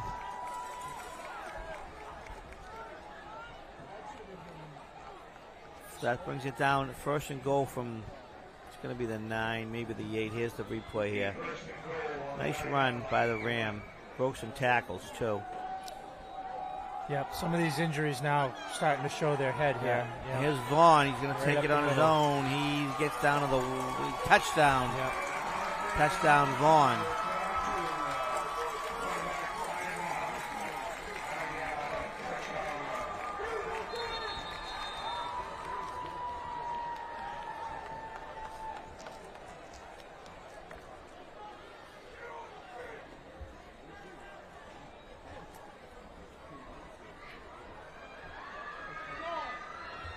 So, Rams huddle up on the sideline. Let's see if they go for 1 or 2 here. Yeah, I think we got a timeout here by Peabody. Okay. Yeah, good timeout. Yep. We gotta get our heads on straight here. Yeah. And there's your replay on that touchdown by Vaughn up the middle. Actually, drove it home. Yep. Great fake there. Number 3, Claiborne, faked the handoff. All right, so this is a big play here. Tanner's down only by 7 here. Rams trying to get a 2-point conversion and make a 2-possession game. Here we go. Oh, false start. And they didn't call it, and that's intercepted in the end zone by Eli. Oh. Yeah. both receivers on the left side clearly went before the snap. I'm surprised no one's yelling from the Peabody sidelines, even though they got away with it. Yeah, I mean, it turned out all right because Eli got the pick, but that wasn't even close. Nope, wasn't even close. So 14-7 here, about 58 seconds to go. Here's the replay. Oh, nope. Yeah, sorry about that. A little distracted faked here. out again, Joel. Faked out again. All right, so 14-7, 58 seconds to go in the third. Yeah, no, this game is by no means out of reach or over. No. Tanners just have to get their wits about them. Get a little composure here. Get some of these guys back on the field that had cramped up, and let's get it going. So Jimmy Fest is still being worked on. Is it? I think that's him on the sideline. He's face down, so it's hard to see here with his number. All right, so here comes Classical. They're going to tee it up here. Credit to the trainer tonight. She has worked hard. So Pooch to the kick. Nice catch made. Oh, what a play. That was number 1, Kadaya, Troy Kadaya. Great job to catch that ball before it bounced again. Yeah, he did. He got back up to the 44-yard line. Good field position. Here we go. Troy Kadaya comes from a football family. His brother is graduated from the prep last year. He's playing some college ball. Can't remember where. All right, so Manny Mastrico is back out there on the offense. Jimmy Fess looks like he's getting ready. Jimmy and the trainer had an interesting exchange right there. I think Jimmy wanted to go in, and the trainer was trying to hold him back, and Jimmy is not pleased. It looks like he's going to go to the other side of the bench and maybe try and sneak in the game. Yeah. All right, so here we go. Tanners take over. 1st and 10 on their own 43-yard line. 14-7. One possession game here. Big stop on the 2-point conversion for the Tanners. Mags in the shotgun, 4 receivers.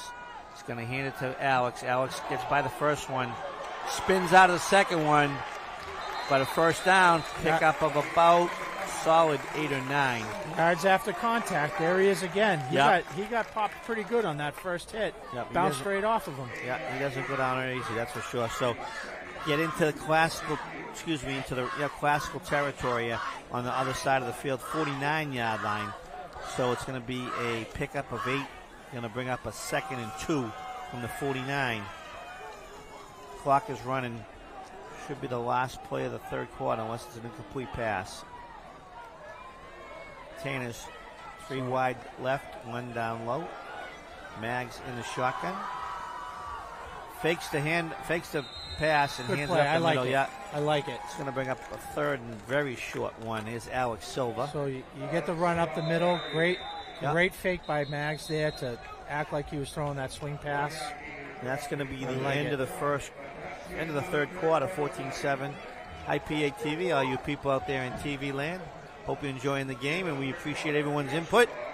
And the alumni shouting out. Mr. Palmer, thank you.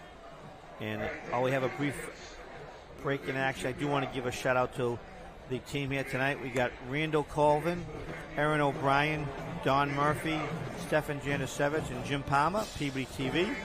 Camera crew is Drew Little, Julia Lee, and Hector Garcia. Sponsors are Lynn Ladder and Scaffolding and DC Rentals, and also our statistician tonight, Lucis Osmo Jr. And we hope everyone's enjoying the game. And well, what can you say? One possession game going into the fourth. Yeah, as poorly as PB has played in the offensively, they're right in this game, and they just need composure. Yep. I like the play calling in the second half. Just keep doing what you're doing. It looks like we got a couple players back in. Yep. So looks like the offensive line is back intact again. So I think I'd run behind Jimmy on a 3rd and 1. Yeah, he's an angry young man right exactly. now. That'd be the left side, folks. Let's see.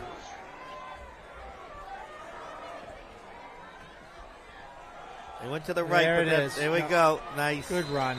Nice job. That was you know what? There you go. They were on the 50, on the 48, and they get inside the 40. It's a pickup of 9 on a 3rd and 1. Wow. Who was that? Eli? Or was that Alex Silva? I thought it was Alex. Yeah. So 1st and 10, Peabody gets what they need, the first down and then some. I just love how this kid runs. He runs so hard, north to south. So 1st and 10, Tanner's from the Rams' 39-yard line. Start of the 4th quarter. Eli gets it out in the open. They're playing off him, so that's another, looks like another first down. Going to be awful close. Could be a second and less than a yard, which wouldn't be the worst thing in the world, actually. No, good job. I was just thinking, right before that play, Eli hasn't touched the ball in a while on offense, and there you go. So pick up a 9, going to be a 2nd and 1 from the Rams' 30-yard line. Coming up on 11 minutes to go. Just to get back to Alex Silva, this is a spread offense out of a shotgun. He doesn't even have a chance to get a running start. These plays are, he is from a standstill. That's absolutely, that's and not easy. His initial burst of speed is something impressive here. 2nd and 1 from the 30. Handoff to Alex. He gets down to the 27, picks up another first down. There it is. Pound, pound, pound. Well, I don't know what he's thinking about for next year, but some college coaches should take notice of this kid. So it's down to the 28-yard line. 1st and 10 from the Rams' 28.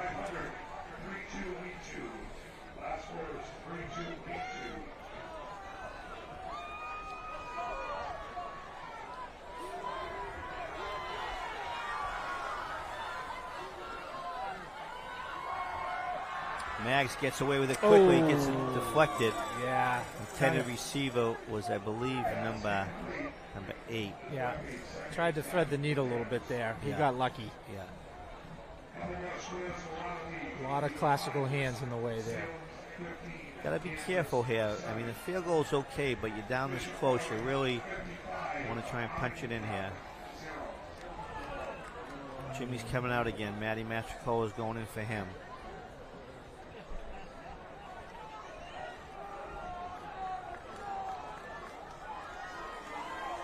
All right, so 2nd and 10, Tanner's on the Rams' 28-yard line. 10:03 left in the game. Maggs to Eli, snags it. He's going to go. Touchdown, Batista. What a great matchup. That's Batista against Nasky, the two playmakers going at each other. And he just threaded the needle loop. An inside route. You'll see it on the replay. Just slant patent, and he was gone. So what made that play is the fake handoff by Maggs. Sold it, sucked the defense right in. Yeah. And Eli was in a one-on-one situation, and that defender had no chance whatsoever. Yep. So if we see that again, that play fake was impressive. It was a good throw, but what made that play is Maggs' play fake. Right. Everyone's getting a little bit late in the field. Okay, there we go. There's Dom. He's on the field. So they're going to line up, as I would expect, for the extra point here.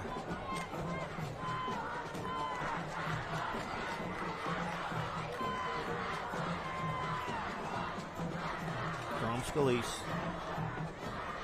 Alex Silva on the hold. Snaps down. Kick is up. And it is good.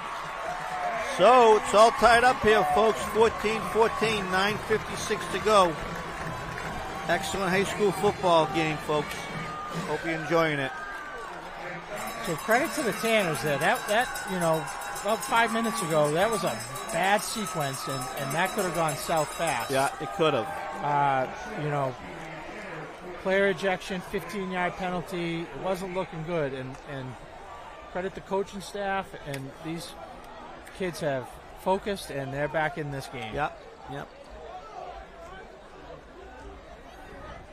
And Tanner's doing a good job of rallying around the player who's ejected. You feel like you're alone on an island there, but everyone's making sure he's getting a pat on the back and saying, "We got your back. We got your back here."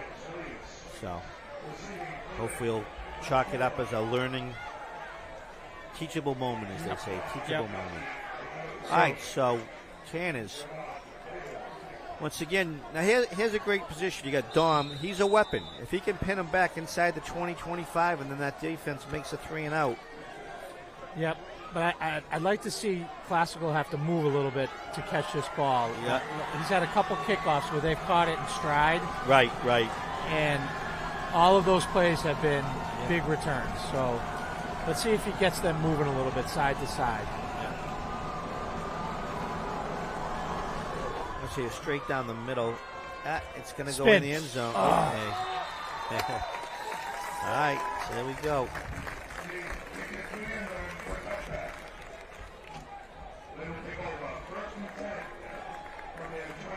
So touchback will be 1st and 10 for the Rams.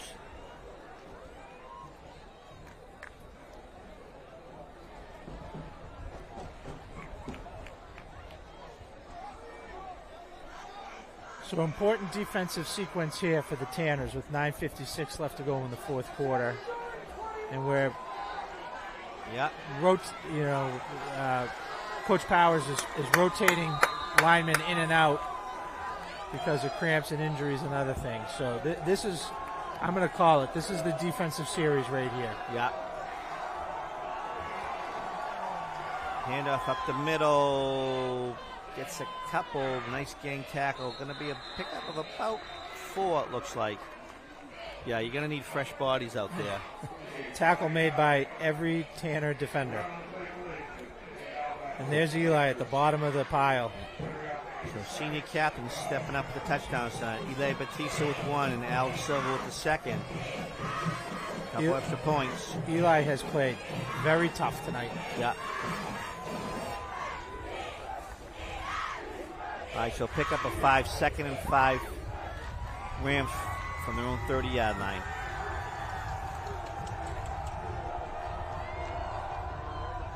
Pitch. Down, ball's alive. Looks like Tanner's there. Waiting for the call. Yep, he's running away with the ball. No question about it. No question. Yeah. That was a doom play from the beginning. Quarterback turned the wrong way. There we go. He's got the chain.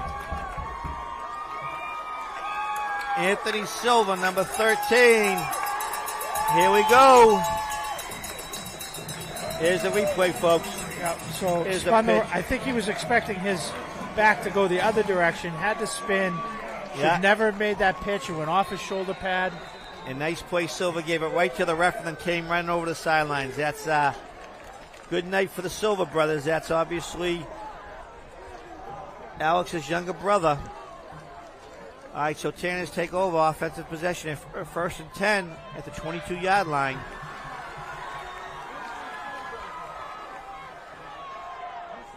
Mags back to pass. Got hit. Did a good job of just getting it away. Got away with one there.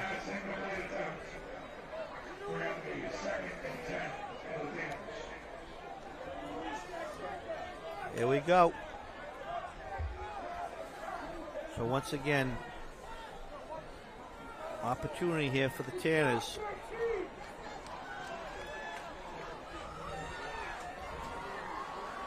Second and 10 on the Lynn Classical 22-yard line.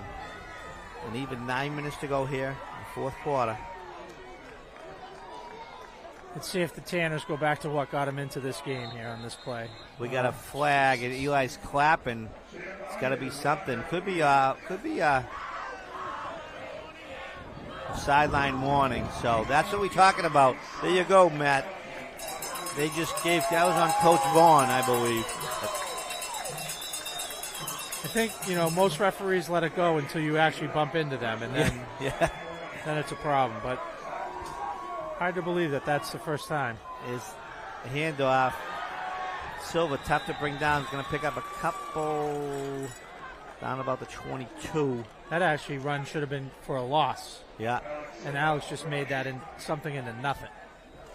Maybe a pickup of 2? Down to the 21. Yeah, it was the 23.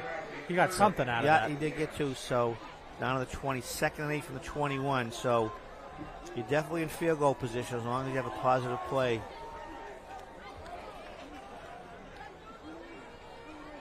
Eli, once again, Eli's down low here, matched up against Nasky. Same matchup as last time. No safeties. Oh, Nasky had his arm on him, and Eli's looking at the ref for the call, didn't get it. I actually think they could have called a penalty prior to that because he hit him pretty good off the line, and it looked like it was beyond 5 yards. But yeah. That's a tough call. All right, so Dom's coming in. He's going to make this one. He's due, Matt. He's due. This is a 37-yarder. Absolutely. I think he made the one in the first half. Ball's going to be spotted at the 28-yard line, so 38-yard field goal, dead on center. Here we go, Dom.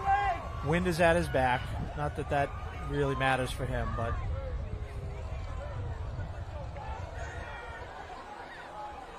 snap ball down, kick is up. That's good, right in the middle. They're still looking at each other, but that was like dead in the middle. Nice job, Dom Scalise with the 38-yard field goal. Put the Tanners up by 3, 17-14, 8:08 to go here, 8:04 in the game.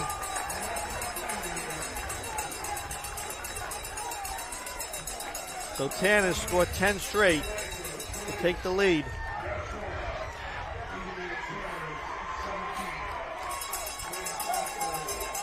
And once again, the beauty about this is Dom gets back to kick off, and he just, put it in the end zone. Don't even give him a shot because they got a couple of dangerous guys back there. Yep.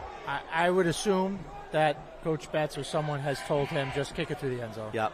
Don't even mess. Don't even let him return it.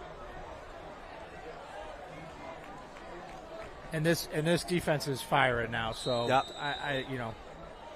Yeah, they're firing. And probably what I would do. Fester looks good. He's on the sideline. He's going to probably come right back in again. So hopefully we'll get everyone back in that we need here.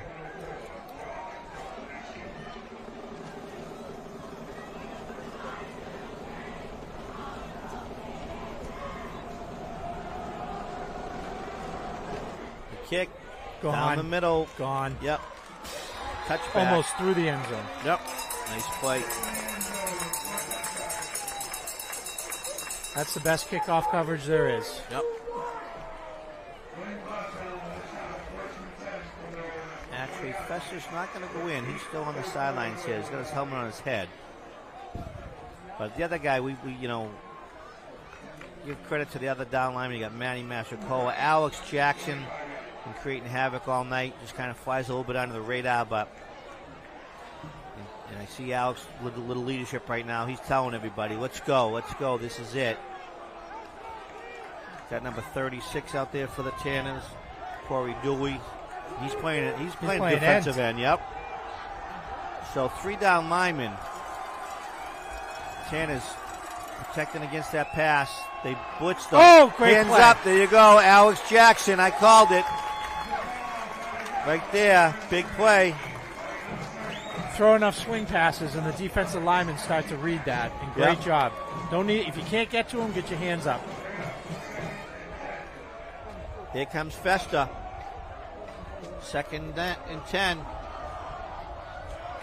And for Gabriel Santos, Jr. A lot of kids have stepped up today on defense, especially.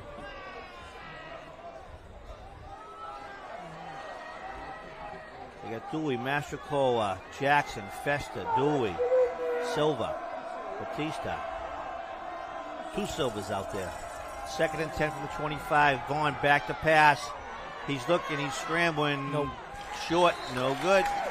Incomplete. Vaughn's had a little trouble when he's been flushed out of the pocket. 3rd and 10. Passes. You bring the house or what? 3rd and 10. You know what? That's a great question. Is Festa in the game? He's in. Well, I think you've answered your own question. So they have 3 defensive linemen lined up, but I'm going to go out on a limb and say Festa's shooting one of those gaps. Yep. So, and just let Eli play center field there. Yeah. They haven't thrown a ton of balls in the middle of the field, so. Jimmy timed it good. Yeah. Back to pass. Going deep. That's good. Good no call. Number 5, Alex Silva. Great defensive play. He was all over the receiver, played it really well. Really well. Yeah, good job for the Zebras keeping the flag in there where it should be, in their pocket.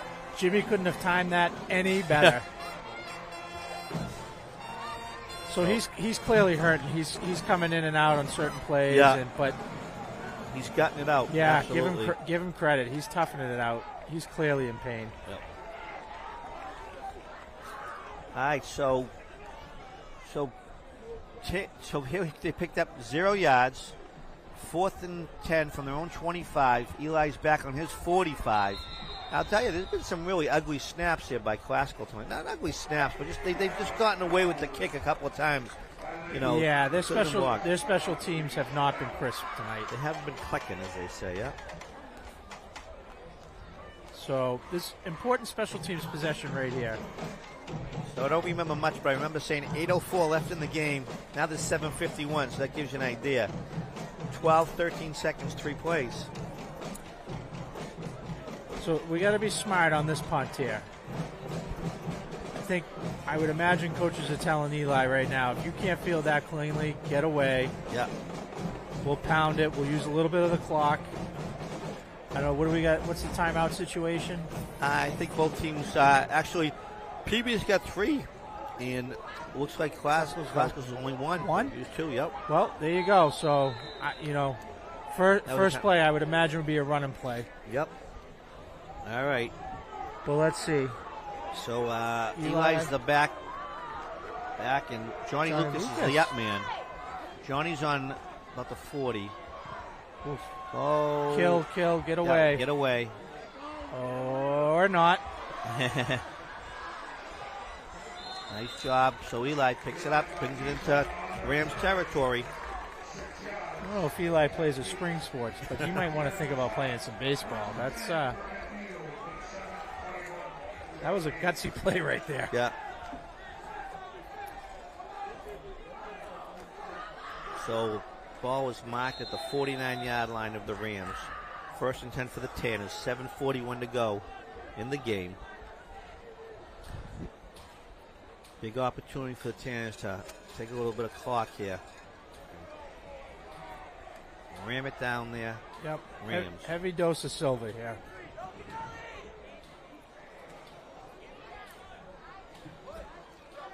Mastricola pulled. Oh, beautiful play.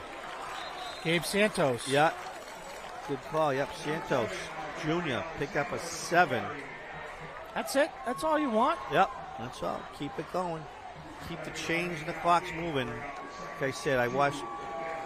Someone taught me. I remember I went to an event. John Hanna was there, and John Hanna said, if you want to figure out where the ball's going, he says, watch the guards. Watch the guards when the ball's snapped. And that taught me a lot that year. But I do try and focus on that sometimes. And as soon as I saw Matty pulling, Santos was right behind him.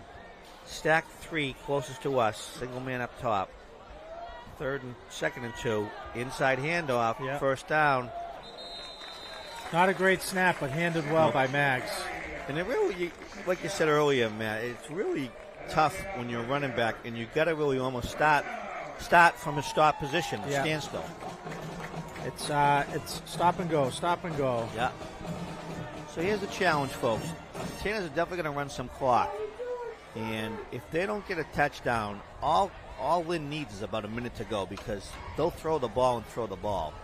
So they don't need a lot of time. So imperative that the Tanners not just keep the clock moving, but put some points on the board here.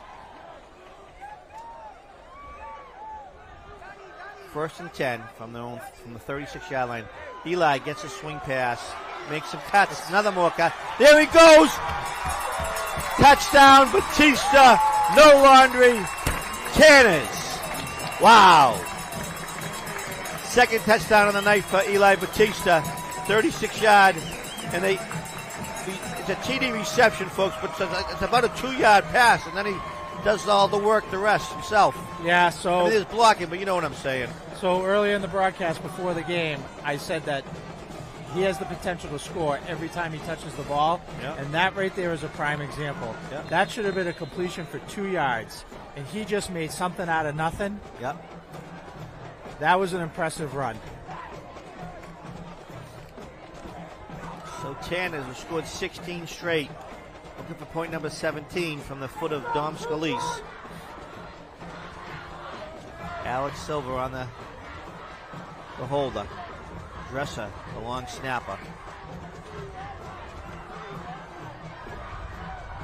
Snap, ball down, kick up. It's good. So Tanners 17 straight. They were down 14-7. We were a little bit nervous there. But they've run off 17 straight. Now it's 24-14 with 6:03 here to go. 2 possession game now, folks. Yep, and here's the replay. Little the stutter 38-yard line. Boom, boom. It's funny because sometimes in that play right there, his lineman got caught watching him because his moves were unbelievable, and then he realized that he might score and then tried to put a block on. 2 things you can't teach: speed and height. Nope.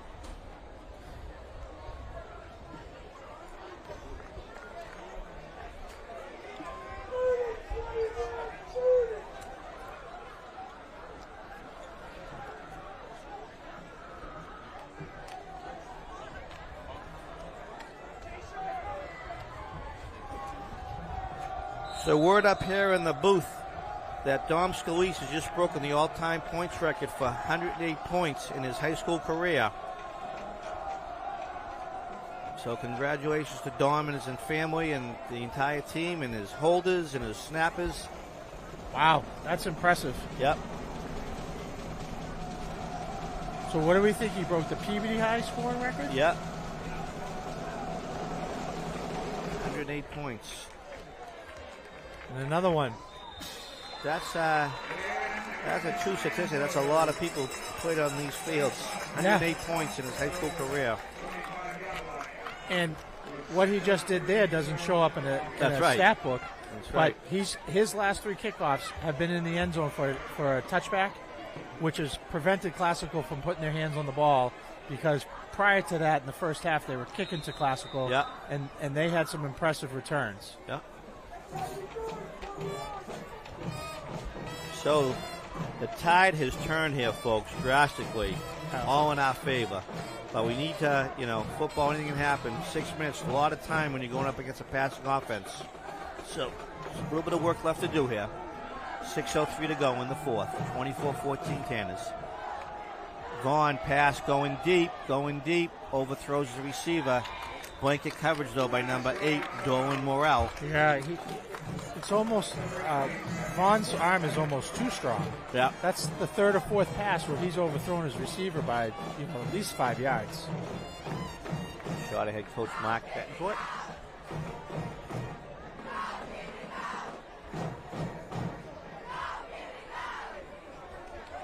So, 2nd and 10. So basically the last 4 offensive plays, Classical has gotten 0 yards from scrimmage. 2nd and 10 from the 25-yard line. Yep. That play took 5 seconds. Fessa blitzing. Oh, nice job. That's 30. That's Dooley, 36. Corey Dooley getting up, hands up. Yep. So tail of 2 halves. In the first half, Vaughn was getting the ball out of his hands, and defensive linemen weren't getting a hand on him, and clearly coaching staff has gotten to the defensive linemen and told them, as soon as he gets his arm up to throw, get your hands up. Yep. That's the 2nd batted pass of this half. 3rd and 10 from the 25. So there, as a coach, there is nothing more satisfying than when you make adjustments from one half to the next, and they work. Yeah, that's right. We talked about that. And this Tanner coaching staff clearly made some adjustments, and it has paid off in spades. Going in the shotgun. Back to pass. He's throwing it up there. He's thrown Eli. Yeah, oh, he just threw it up there because there were 3 or 4 linemen in his face, and he just wanted to get it up there, and he knew he had a receiver going straight down the middle of the field, but wasn't sure where it was going to be. When he let go of that football, I didn't think anyone blue shirt or otherwise, had a chance to get to that ball, and I think Eli got a hand on that. Yeah, I think you're right. So 6 straight plays, 0 yards on the last 2 possessions. Defense stepping up. No question. Defense has carried this game tonight. Yep.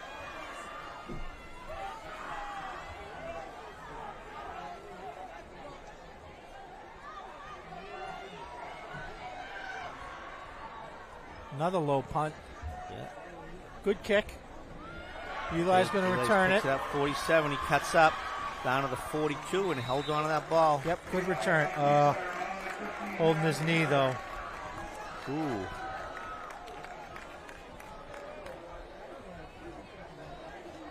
I've never seen anything like this. Last week and this week.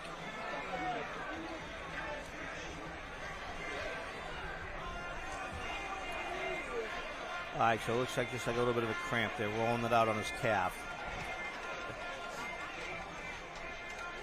So 5:39, so you're going to expect to see 3 or 4 runs, I would expect. Keep the clock going here. Classical defense is gassed. Several players sitting on the ground, hunched over.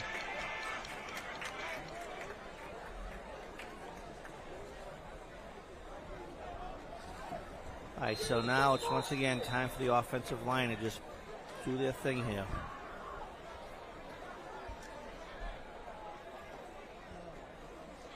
So 10 is 1st and 10 on the Rams' 41-yard line. Once again, starting another drive on the Rams' side of the ball. Side of the field, excuse me.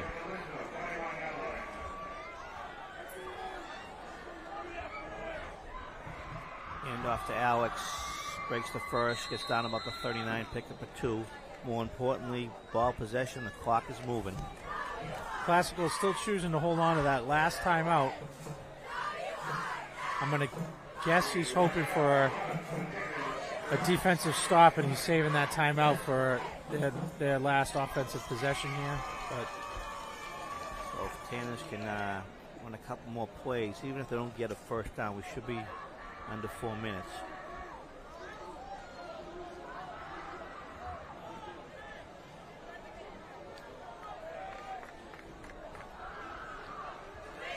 Handoff Silva. Oh, what a great cut. Containment. Yep.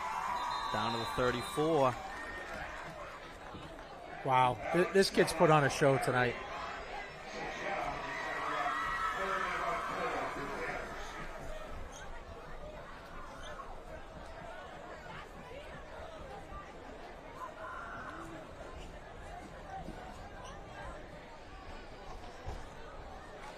I don't know what he does in the spring, but they should put a lacrosse stick in that kid's hand.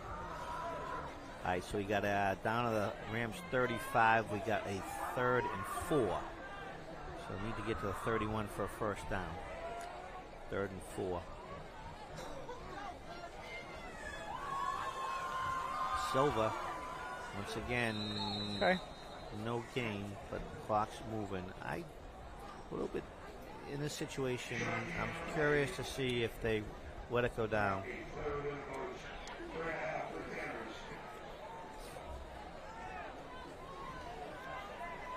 So what do we got? 10 points?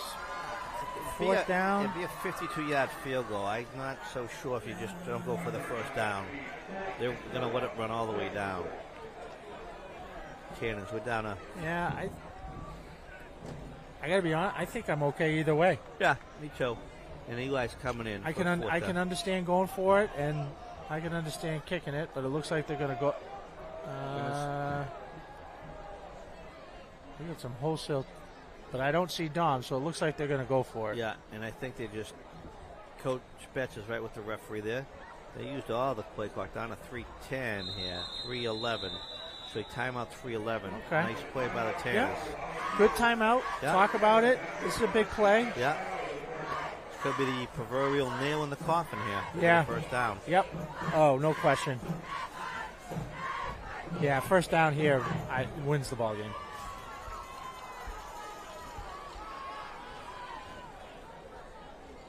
But all offensive players still on the field, so it looks like they're going to go for it. Yep.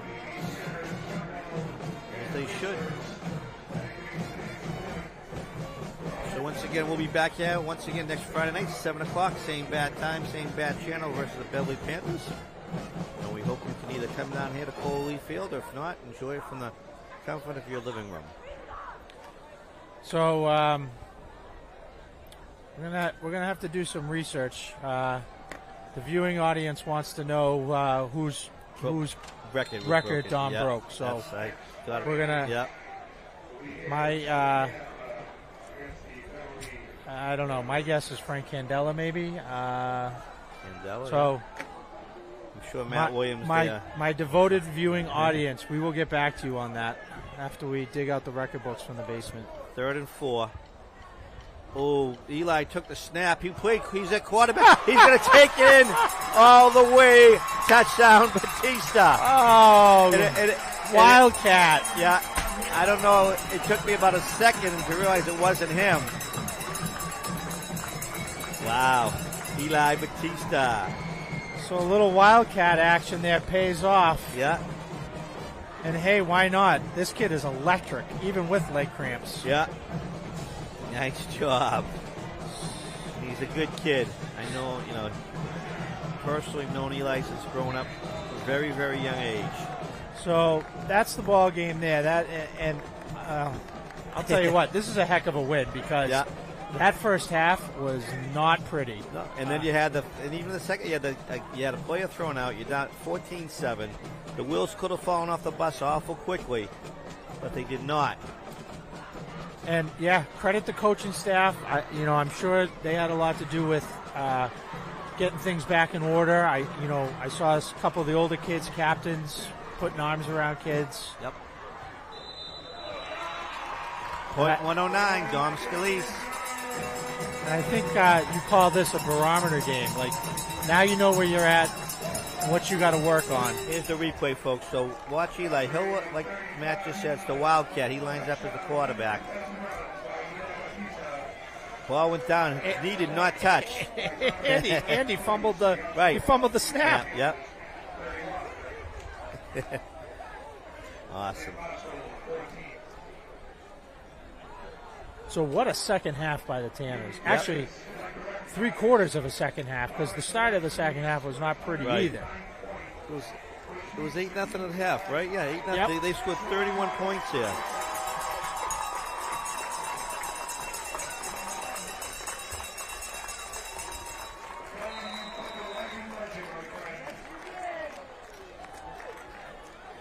So the crowd just getting word of Dom's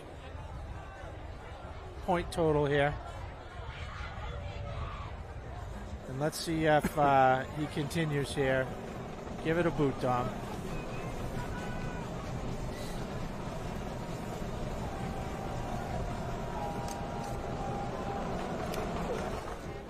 Yep. Through the end zone again. Change. Yep.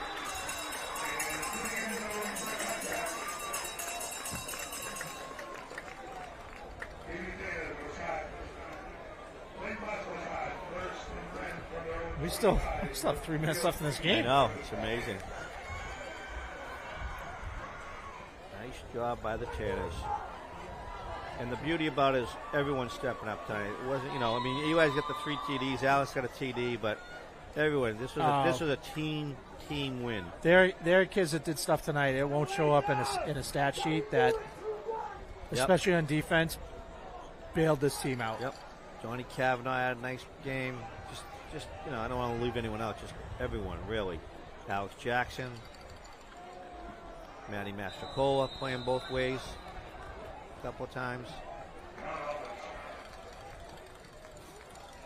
The Silver Boys. It's going to be a fun night at the Silver House. Dooley, the sophomore, stepping up. Just go on and on. On and on. Number 33, Chase Jean-Pierre. Is Vaughn incomplete.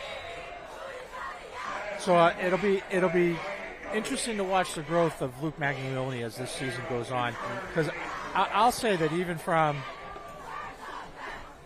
this game, from last game to this game, he's made some marked improvements. Yeah, and he was facing some serious adversity in the second half here.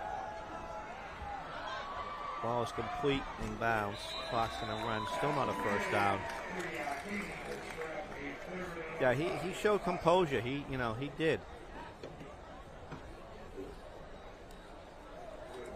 He made some nice throws tonight. That first game, especially when he rolled out, a little inaccurate on the throws. Yeah. He was pretty accurate tonight. He had, one tip ball there in the middle. Probably he wished he had back. 4th and 5. Yep. He made some terrific non-throws. Nice tackle. That was number 33. Jean Pierre. Good game for him. They got it to their stud receiver, but couldn't get the first down. Beautiful. Couldn't get the first down. So Tanner's going to take over on downs and be able to knee it. Victory formation, as they say.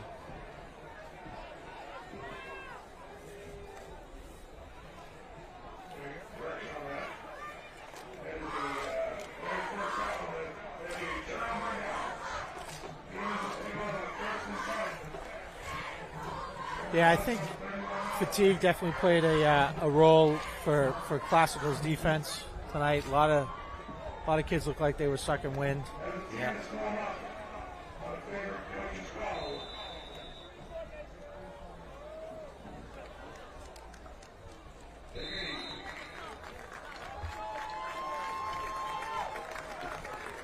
So Tanner's moved to 2-0 with the win tonight. We back here next Friday as the Beverly Panthers come to town. See if the Tanners can keep this rolling.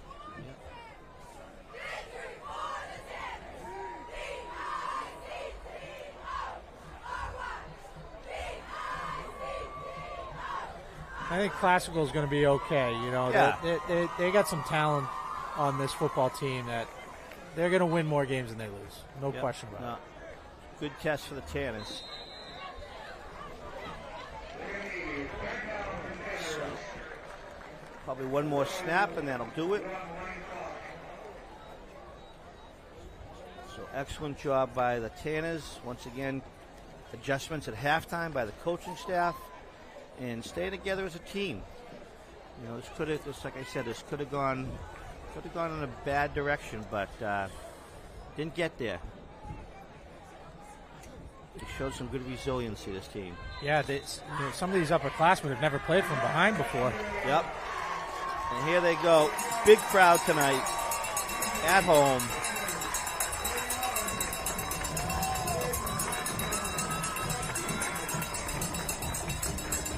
So Tanners come away with the W. They'll be 2-0. They'll be hosting the Beverly Panthers next week. And Lynn Classical comes out of it 1-1. We wish them the best of luck. But great night here at Peabody High School, Foley Field. Shout out to the trainer too. Yeah, trainer. She's the MVP of this game. Yeah, exactly. She earned her money, no doubt. We still got someone on the sideline. I think that's Silva, number 13, on the sideline being stretched out. But well, that's going to do it, folks. We hope you enjoy the weekend, and we'll be back here once again next Friday night. Joel Sassoff signing off with Matt Smith. Your final score: Peabody Tanners 31, Lynn Classical Rams 14. Have a good weekend.